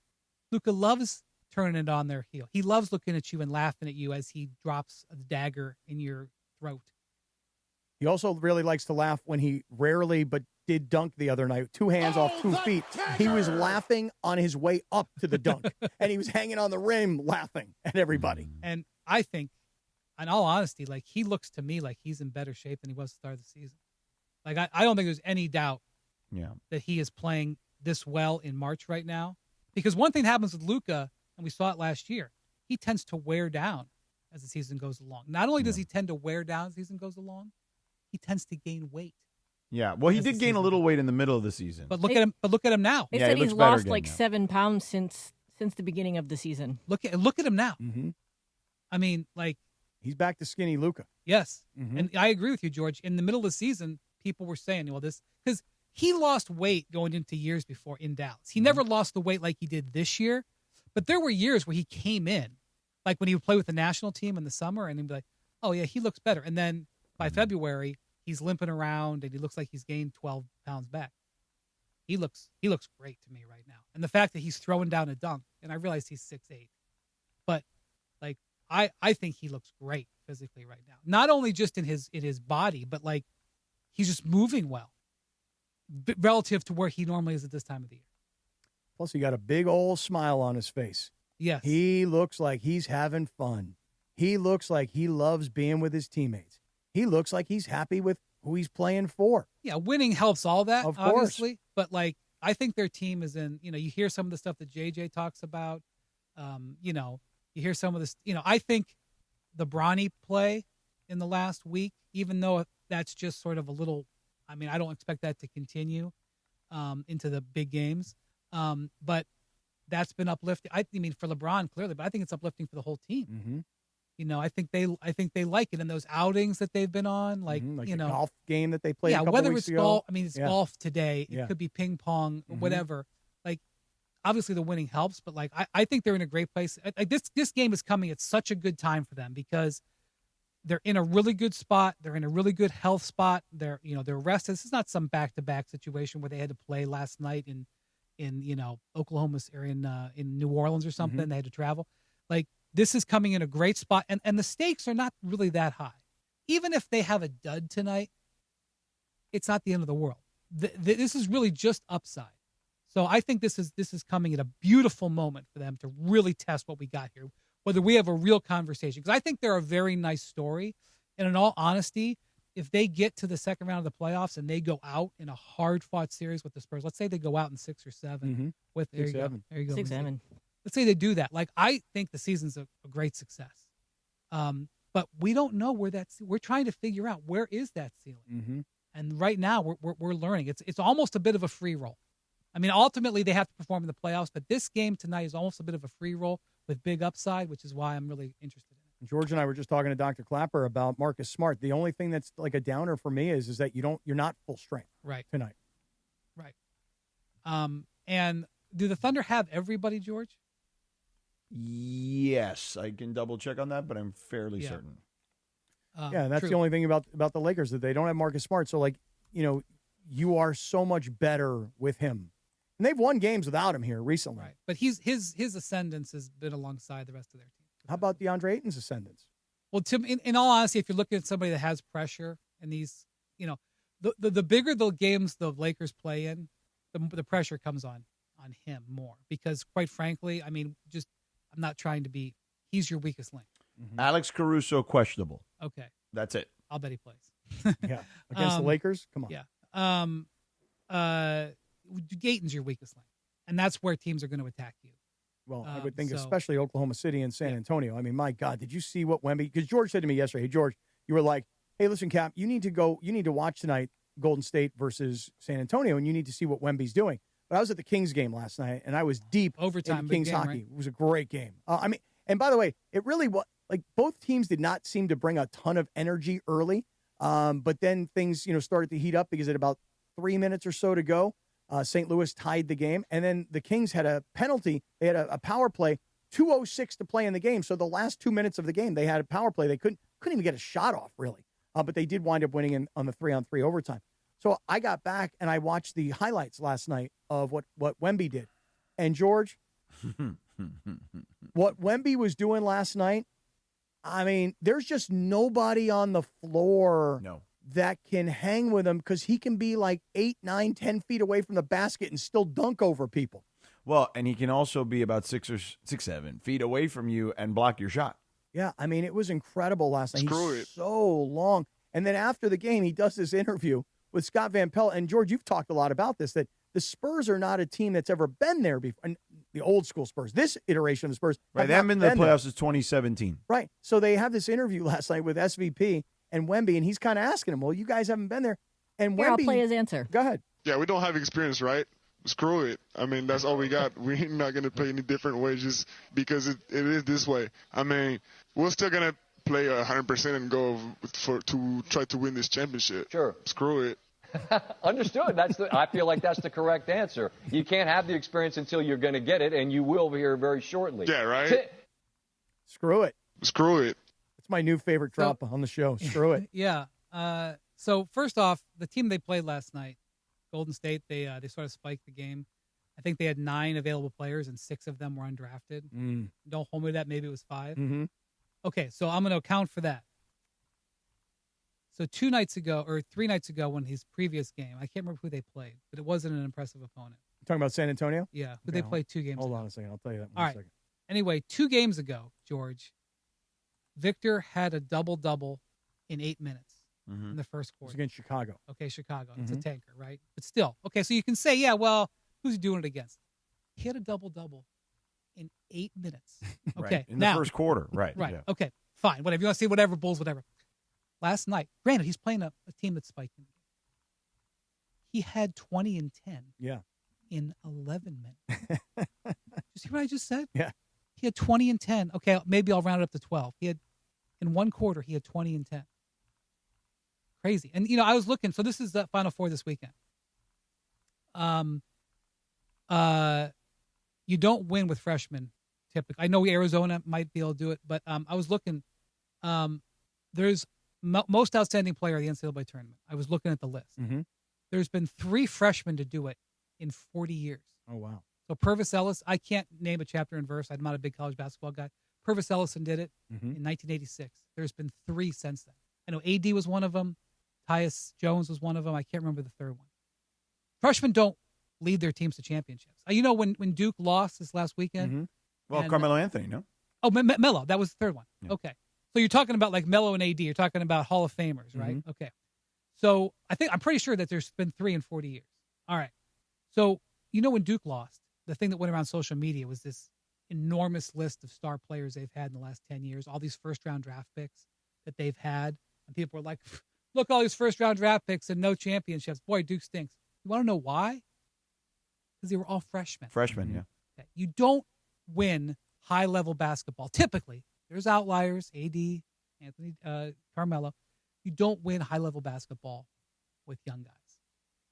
It does happen, but it's rare.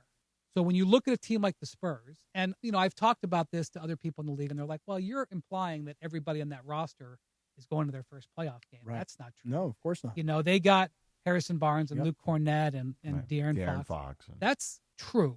But typically, you don't do it in your first year. Now, maybe Victor is the ultimate cheat code, and it will happen. But I kind of like Victor's mentality is like, well, why can't we win it? Is it in the law? No, of course it's not. I don't know why they can't. I just know that my instincts say that they won't. I don't know how they won't. My instincts say that they won't. I feel the same way. It reminds me. I don't know. You and I have been around this game a long time, right? Like, so I remember, and you'll remember this because you were there. When LeBron played with the Heat, and remember they used to struggle in the regular season. Even the year they won the first championship. Remember, they couldn't beat the Bulls in the regular season. They couldn't beat the Celtics in the regular season. And the reality was, come playoff time, they kind of handled them fairly easily in most cases.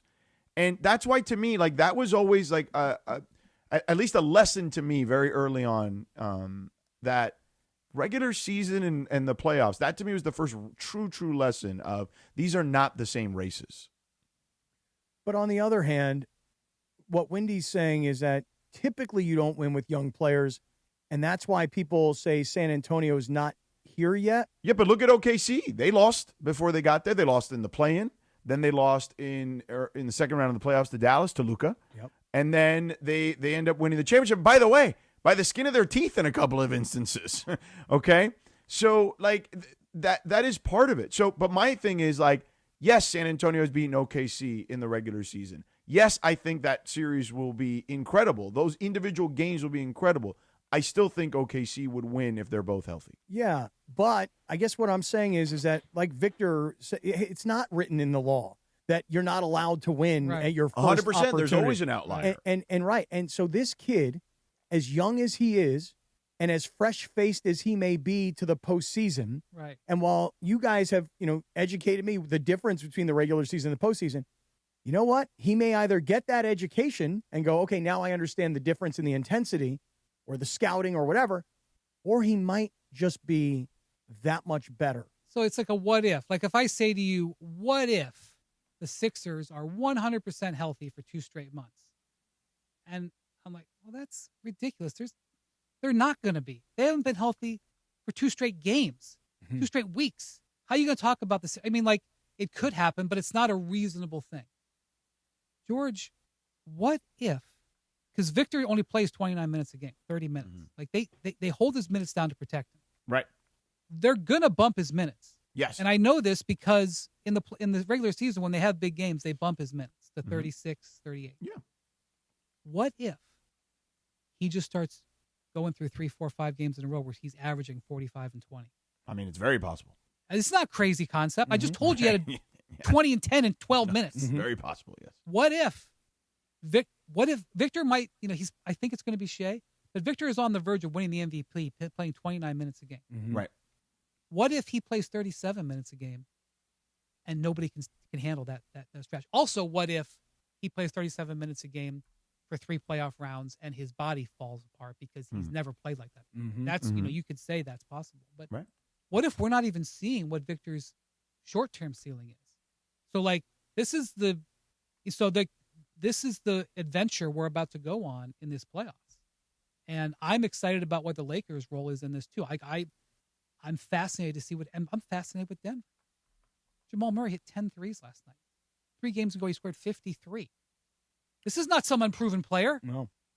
There was a game, by the way, that against the Lakers where he had like a all-time worst shooting night of his life. He was like 1 for 15. Right. So, and the Lakers won because Austin Reeves missed a free throw on purpose. Yeah. And by the way, that was such a miracle. You've seen other guys try it since, and nobody can even come close. It's like an onside kick in football. You're never really going to recover. It's 1 in a million. Right. It is the Sedano and Kap Morning Show. 9:35. Windy in here with us. I got to read a few things.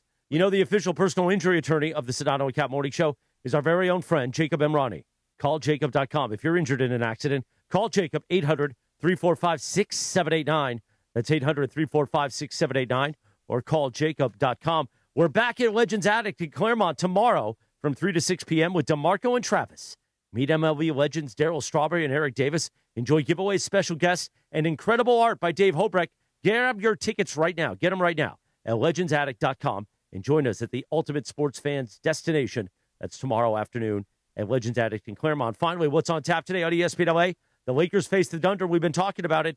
Tonight in OKC, the Toyota Lakers countdown with Beto Durant kicks off at 5 p.m. live from Tom's Watch Bar right here in downtown LA. Tip off at 6:30. Listen to the game on 7:10 a.m. or listen live. Stream it in crystal clear digital audio on the all-new ESPN LA app presented by Michelob Ultra. Superior taste, worth playing for. Official beer sponsor of the Los Angeles Lakers. Please enjoy responsibly. Well done. We got a 2-minute timeout. We'll have more Windy. Yeah, we do. Oh. And then we'll do a little Lindsay segment. We'll do more Lakers Thunder and more fun and frivolity right here on the Sedano and Kap Morning Show on ESPN LA. I don't 5 clean sheets in 5 MLS matches. A defense that refuses to break. Save Lloris on the dive. He tipped it over. Oh, what a save from Hugo Lloris. The black and gold stand alone at the top of the West. And now, a new challenger steps into BMO Stadium. LAFC hosts Orlando City SC. And downtown LA is ready. BMO Stadium is absolutely rocking. Pre-game gets going Saturday at 6 p.m. on 710 ESPN and the ESPN LA app. Is it time to sell your home? Maybe you want to downsize. Maybe you want to move. Or maybe you inherited a home that you just don't want to hang on to. Whatever your reasons to sell, call Seller's Advantage. Seller's Advantage has been buying homes for decades. Their seller reviews speak for themselves. They're just people who buy from people, and they'll provide you a custom solution that works for your needs. They offer and will buy with cash, and they close in days. The great part is you don't have to worry about spending any money on repairs, preparing your home to be shown, or having people come in and out. Just a great offer and an easy experience that will give you the peace of mind so that you can walk away happy. So if it's time to sell your home, call Seller's Advantage for a free, no-obligation offer today. 888-390-AS-IS, 888-390-AS-IS, 888-390-2747, or visit sellersadvantage.com. Don't worry, sell happy with Seller's Advantage. Providence Realty, DRE number 019-15-21-2. Mason and Ireland, the OGs of LA sports talk. So I'm Year of the Snake, Chinese calendar. Let's see what Ireland is and see if they go along together. Ireland's 63, Year of the Rabbit. Snakes eat rabbits. What do you have? I'm a rat. Oh, yeah, snake eat a rat. Snake rat. Snakes do eat rats. Here's what I learned. I'm Year of the Snake. Snakes eat rabbits. Snakes eat rats. I win. Mason and Ireland, weekdays at noon on 710 ESPN, the ESPN LA app, and on YouTube. The Sedano and Kap Morning Show, presented by Call Jacob and Jacob Emrani. The new phone number, 800-345-6789. My guy, your guy, Cappy's guy, the great Jacob Emrani. 800-345-6789. With a new phone number, 800-345-6789. 9:38, good morning. The Sedano and Kap Morning Show. Hulk Hogan. Time for the Lindsay segment. You can follow her at Lindsay Baseball on Twitter or Instagram. We like to play a TV theme or a wrestling theme. On this day in 1989, WrestleMania 5 at the Atlantic City Convention Center Hall in New Jersey. Hulk Hogan, the Hulkster, beat Randy Macho Man Savage for the WWF Heavyweight title. The Lindsay segment brought to you by Hernandez Wholesale Flooring. Home of the morning wood, the hardwood. If you're in the market for new flooring, shop at Hernandez Wholesale Flooring, where every day is a deal. No gimmicks. Call 866-62-FLOOR or go to HernandezWholesaleFlooring.net. No sale beats wholesale. Take it away, Producer Lindsay. Thanks, Christopher. All right, guys, so I saw this story in The Athletic yesterday, and I've heard about this before. The subject matter is Jared Allen of the Cavs, the giant center that the Lakers got to see the other day. He has been wearing the same pair of shoes since he went pro. I don't mean the exact same pair, but the same style. Right. So he's been wearing the Nike Kyrie 3 TB Black White, size 17. And they stopped making them in 2018. Mm-hmm. So he said that he buys them whenever he can, whenever he's always searching like eBay and Mercai and StockX and all the resale sites for this particular pair of shoes. And he said that he hasn't been able to find a pair in over a year now. So he kind of put out a plea, if anybody has any of these shoes in their basement somewhere in a closet, size 17, help me out here. Which I think is funny because I don't know how many people have, size 17 shoes laying around. But anyway, do any of you guys have habits as far as when you're golfing or playing, back when you played football, Cappy, of a certain item of clothing that always had to be the same or the same brand or the same type or anything like that? Cap, start with you. So when I was in high school, I had this kicking shoe. It was an Adidas Samba. This is way back in the day. Oh, I usually wear those too. And I loved this cleat. I loved it. And I went to my local sporting goods store in the mall back then, and I bought 3 pairs. Because I wanted to have one pair that I used in game. I wanted to have one pair that I used in practice that I could break in. And I wanted to have a third pair that I could have as an emergency pair in case it got wet or snowy or whatever. And then they discontinued this shoe. And I immediately, I kind of was panicking like Jared Allen is. I actually had to get over the mental hurdle of switching from an Adidas Samba to a Nike, I don't even remember what the name of the shoe was. But it freaked me out because I was really, that shoe to me in my mind was that's the only shoe I can use to kick field goals in. But eventually I got over it, and he should get over it because if they don't make it anymore and Nike can't get it to him, He should probably look to switch. They don't make Kyrie's anymore. Remember, he signed that deal with Anta. Mm-hmm. Oh, I guess Nike ain't making it for him. Yeah, they're not making any more Kyrie's. I just think it's funny because he said, I have other colors of the same pair, but the black and white ones touch my soul. Georgie, how about you, man? Do I have like a specific pair? Or any clothing item that you need when, like, you are on TV. Like, you always have to have your lucky handkerchief or anything like that, that you always have to have the same thing. I don't have anything like that. I mean, I don't know. I just try to, like, when it comes to clothing, I just try to color coordinate. You know the way what I mean? Sedano's leaning into that mic, it looked like his nose was in Yoshi's Took Us. I like to just color coordinate to the best of my ability. Like that's just it. That's my only focus. There's no lucky handkerchief. There's no, lucky pair of shoes or belt or socks or anything like that. You got to coordinate. Wendy, how about you? All right, two things. One of my most read stories that I've done at ESPN was 2.5 years ago. When Vanessa Bryant, remember she ended her contract with Nike? Mm-hmm. And there's a ton of players that love wearing the Kobe's. The Kobe's are one of the most popular shoes for NBA players to wear. They stopped making them. And so there was this run for my NBA players to get their hands on Kobe's, kind of like what now Jared Allen is doing. And I did this story about how there was this, now she's re-signed and they're remaking, but there was this gap. There was like this 2 or 3 year gap. Mm-hmm. And players were desperate to get their hands on Kobe's. And there were a couple of players like DeMar DeRozan and like the Devin Booker. I talked to them and they were like, I remember Booker was like, I will never run out. And DeMar DeRozan's like, people are calling me because like they had been taken care of by Kobe and by Nike. But there's a bunch of other like mid-level players. They didn't have this supply. And I remember I did in the story, it was about Josh Giddey. Giddey was like a rookie or a second-year player. He was desperate. His agent was like searching across the globe for him. And the equipment manager in Oklahoma City like stumbled upon this stash of Derek Fisher shoes. Remember when Derek Fisher played for the Thunder? Okay. He had Kobe's and he wears the same size. Oh, so they had a supply in the facility. Yes, and it like got him through the year. And Giddey was like, this is saving me thousands of dollars because I was ordering my agent to go out and do it. So first off, let me just say that was a thing in the NBA, what Jared Allen was going through. There was like, I talked to 5 or 6 players. Like one of the things I would do in that preseason when I was working on the story, I would see guys wearing Kobe's and I go, how's your Kobe supply? And someone would be like, I got no problem. Other guys would be like, you got to hook up? You got to kick it in? All right. Second thing is this. Yeah. I'm stretching, Lindsay. I know this is a good topic, but I'm stretching. As far as like using a supply of something. All right. I got these 2 friends. I go golfing with them on a golf trip every year to Scotland or to Ireland. Last year, I'm not going to get into the details because it's too long of an inside joke, but I lost the full match happened on a hole that I particularly didn't like. And I thought I was wrong. And the 2 of these sons of bitches just sent me 6 boxes of Titleist Pro V1 golf balls, like a 2-year supply of Pro V1 golf balls. By the way, that also, I just have to insert, that's also a bit of a flex that 6 boxes last 2 years. That's a good flex. It is. It's not a flex. I don't play.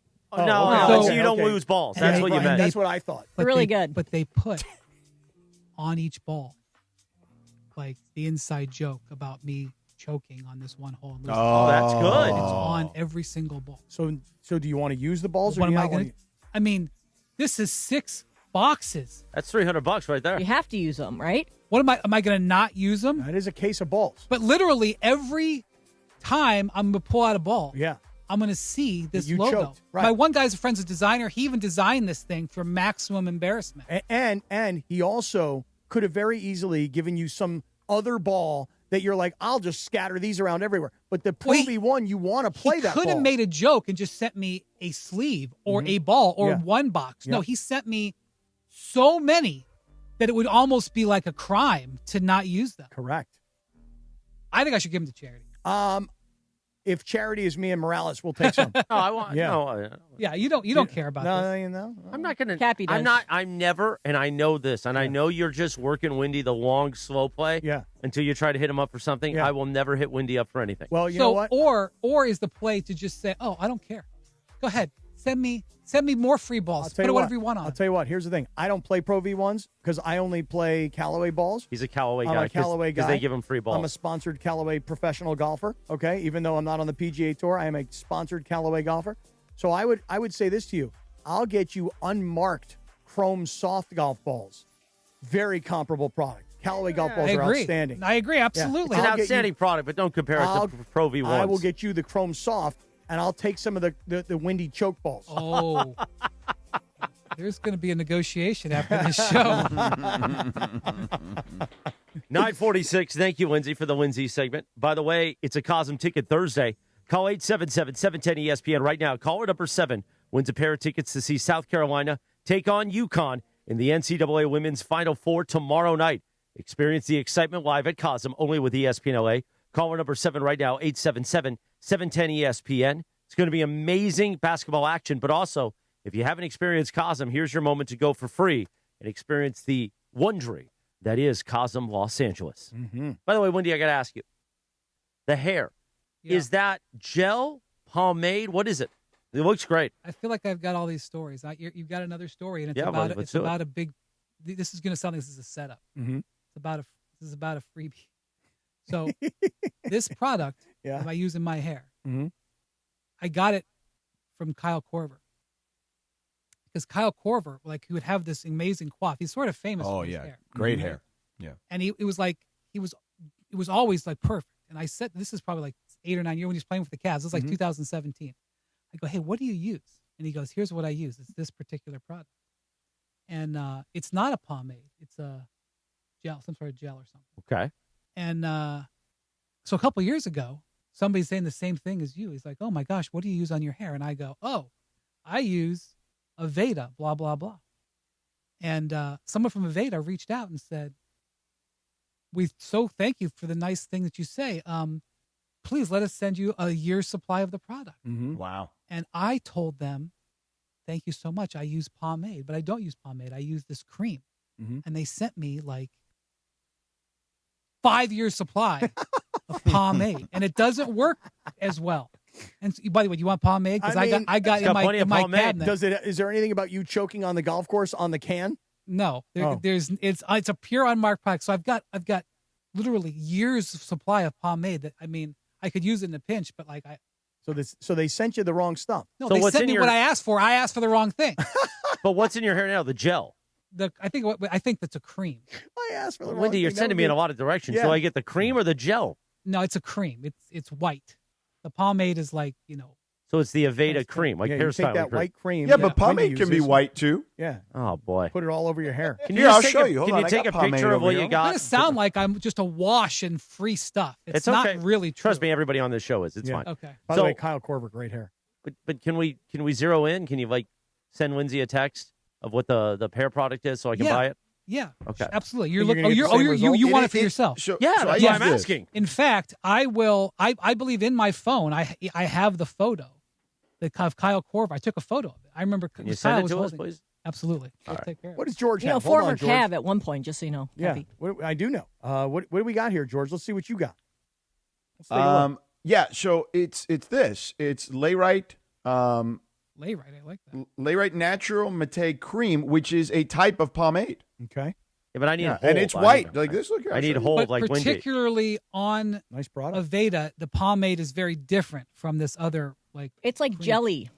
Yeah, it's not jelly. This Right. is more of a cream. That's what I have. The Yeah, jelly this is stuff. a cream. Look here. Look. Mine Yeah, looks but I like need orange what marmalade. Wendy's got better hold. I need better hold for my hair. This will hold. Because remember, I'm No. putting a lot of topic in there too, so I need coverage. Mm-hmm. The pomade doesn't hold. Once you get the topic in there, Yeah. the fibers get loose, and then it's a mess. Yeah. This. I mean, I could.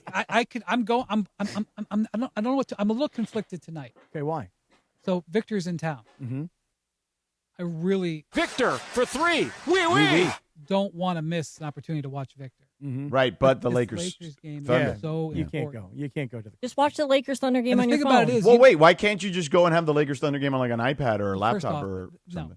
no. What time is the Thunder game? What time is the Laker Thunder game? It's like 6:30, I think, or 6:30. 6:00. Yeah, 6:30. It doesn't work because my like work at these games is all pregame. Mm-hmm. I will not see the first half of this thing, Mm. and then I have to leave and come back. No, it's not going to work. Okay, I you're got to watching pick the one or game the other. tonight. You're watching the game. Yeah. Are you watching Brian, it? do you do what I do? I tell people all the time.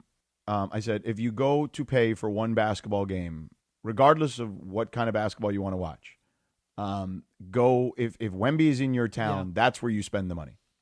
Yeah, I mean, this is the way I felt LeBron for the most part of even to this day, he does this, but it was a guarantee. When you watch LeBron from like year 1 to year like 18, 19, I don't know. I don't want to get pinned to that. From many, many, many years. Yeah. I would decades. I would guarantee you that LeBron would do something that you would remember forever. I don't care if it was in pregame warmups. And I feel like that's where Victor is right now. If you go see Victor play, you will see something in the arena. I don't care if it's his pregame warmups that you'll be telling people about and being going like, holy bleep. Yep. Yeah, he is a freak of nature, seriously. And when you see him, you're like, I can't believe it. He's that tall and he's that athletic. Like, and how does he handle the ball? How do you feel about him basically not asking, saying, I want to win the MVP? Oh, I love it. I love it too. I love it. But people are in their feelings about it. Oh, I love all of it. Like, I love that he wanted to, win the All-Star game. Yeah. I love that he wants to live up to the expectations that are laid upon him. I mean, I think I told you the story, right? I had him right before the All-Star break, and I said, what are you most looking forward to with the All-Star game coming up? And he goes, I get to get an extra hour of sleep. I don't have to be so rigid. And I'm like, that's it? Like, that's the one thing you're looking forward to? He's a maniac, and I love it. How about Shea, throwing a little bit of trash talk, as much as you're going to hear from him the other day? Tim McMahon, one of our guys, he's like, that was the night that JJ sort of gave the plea for Luka, which was smart on 2 reasons. Number one, you're going for your player. That'll never not go over great. JJ, how about JJ? JJ's on a hot streak right now. Not only is everything he's doing working, starts playing Bronny. One of the moments of the year when he calls for, Bron. It's one of the moments. In all honesty, that moment is to me cooler than when they first played on the court together. Yeah, I agree. When he was like me or Bronny. He's like both. Awesome. Just It was adorable. JJ, but also JJ doing on the night Luka was suspended for. No one's still thinking about him not playing for Tex. I know it was a Wizards, doesn't matter. But Shea saying. So Victor had said, I want to win it. I think I should win it. And then JJ's coming out, trumping or, stumping for Luka. And so our guy, Tim McMahon, is in Oklahoma State. He goes, hey, Shea, you want to say anything about your chance? He goes, I let my game do the talk. Oh, wow. Yep. That's as close to trash talk as you're going to get from an Oklahoma City Thunder. Yeah. I loved it. And JJ on, you talk about a roll. Chris, you should talk to JJ about what kind of pomade he's using. Because, but again, he got great hair. So here's the funny thing. Tell me. I always thought when I would see Wendy on TV, the TV building is definitely put in Topic to make sure he's got that perfect hairline. And there's nothing wrong with it. I use it. A lot of people use it. And I learned it from the TV building. I learned it from you, Dad. I learned about the Topic hair fibers. But now seeing him under these big lights, he's just got a perfect hairline. There's no Topic in there. No, this is amazing hairline work. There's a lot of. I'm wearing a significant amount of makeup right now because I was on First Take. Yeah. But they don't wearing makeup. They don't have to take my. They don't touch my hair. That's beautiful. Oh, really? They don't do your hair. You do your own hair. Hey, hands off.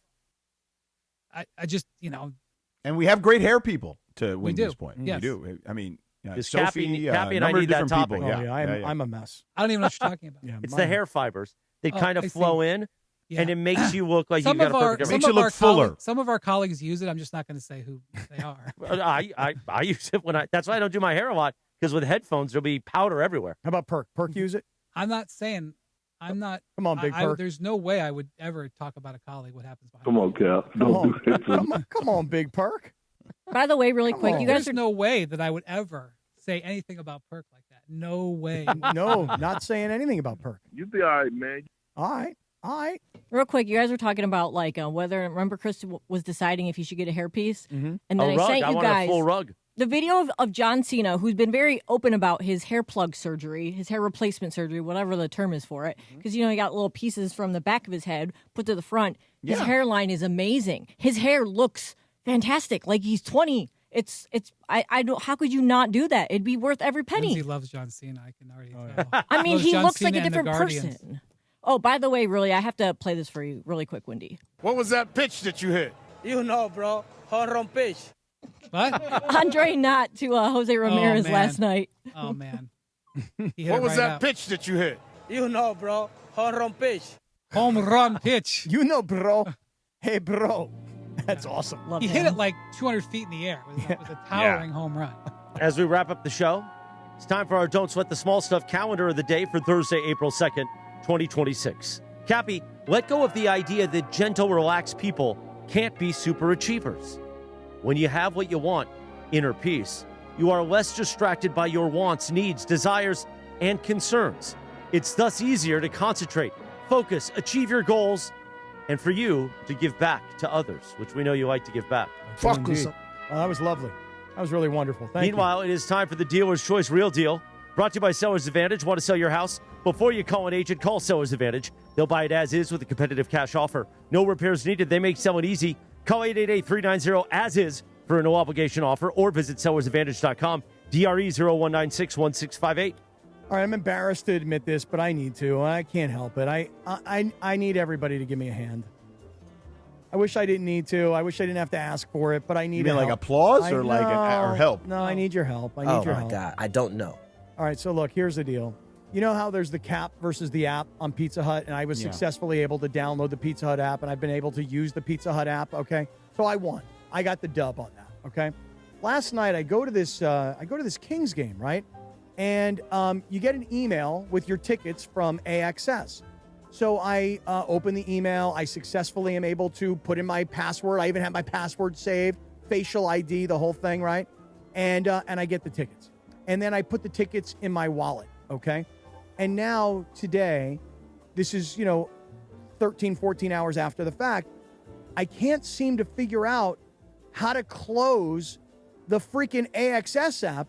So it's sitting at the top of my phone, and I can't get rid of the tickets. So, does anybody commemorate them for all more? Yeah, just reboot the phone. You need to know how to close an app. That's what you need. No. But so okay. So here's the app. It's Delete open, the app, right? and then re-download it. Or reboot the phone. Wait. So you're saying turn off the phone? Yeah. Lindsay's saying delete the AXS app and then re-download it.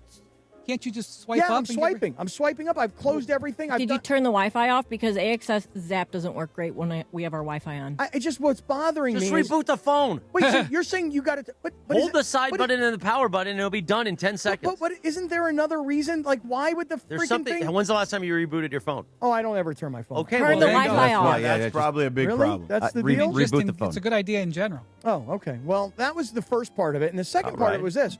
Hey, I got caught up yesterday afternoon. Did anybody else get caught up in watching the rocket launch that happened from the Kennedy Space Center? Crazy. NASA. Did you guys watch that? I had no idea we were going to the moon. Yeah, I didn't either. I heard Travis and Greg and Beto talking about it briefly. But I thought it didn't was know an what April Fool's Day joke. It was awesome. It was so cool. We're going back to space, Cappy. Yeah. I mean, it was. You didn't watch this, did you, Wendy? I'm just fascinated. He's playing the Russian national anthem. Well, they went to. it's important. That's why we started the space Right. program. Well, they were first. Yeah, because of the USSR.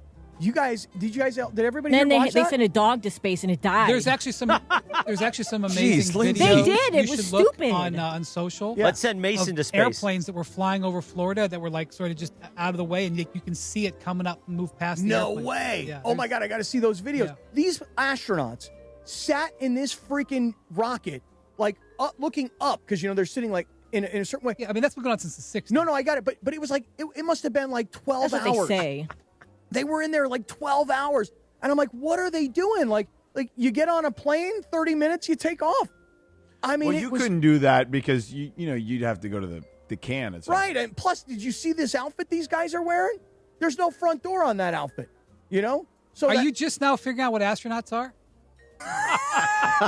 Well, you mean what they do for a living? Well, I mean, it's just we haven't done this in a while. I'll give you that. Yeah. But it's not a new concept. No, I get that. I get NASA, and I understand. Katy Perry went to space, Cap. Yeah. In fact, who else went to space? William Shatner. William Shatner was on all the talk shows last night. He's 95, man. He looks and sounds so great, and he's talking about going to space because he went up there with Jeff Bezos. Captain Kirk. Yeah. So listen. All I know is this whole rocket William launch Shatner, yesterday. 2 great Columbos. He was the villain. Oh, really? That's right. Yep. And there was hair pieces involved in that too. Yep. Okay. Well, it was amazing. That's all I'm saying is the whole launch yesterday was amazing. Hope everybody saw it. But I'm going to go look at those videos. Makeup was he got caught because he was doing his makeup. Exactly. That'll always drop you, Cappy. Be sure to be careful when you put on that makeup for those dress-up games you and Rachel do. Yeah. Don't use too much makeup. Okay. Got it. Wendy, amazing as always. We'll see you tomorrow morning for Thank the you, Friday Brian. edition of the Sedano and Kap Morning Show. Everybody enjoy your Thursday. Enjoy Lakers Thunder. We'll react tomorrow, 7 a.m. The Sedano and Kap Morning Show right here on ESPN LA. The Rich Eisen Show now.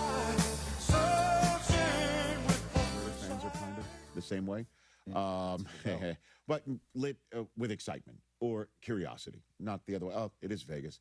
At any rate, all the above. Joining us right now is a basketball Hall of Famer and one of my favorite humans.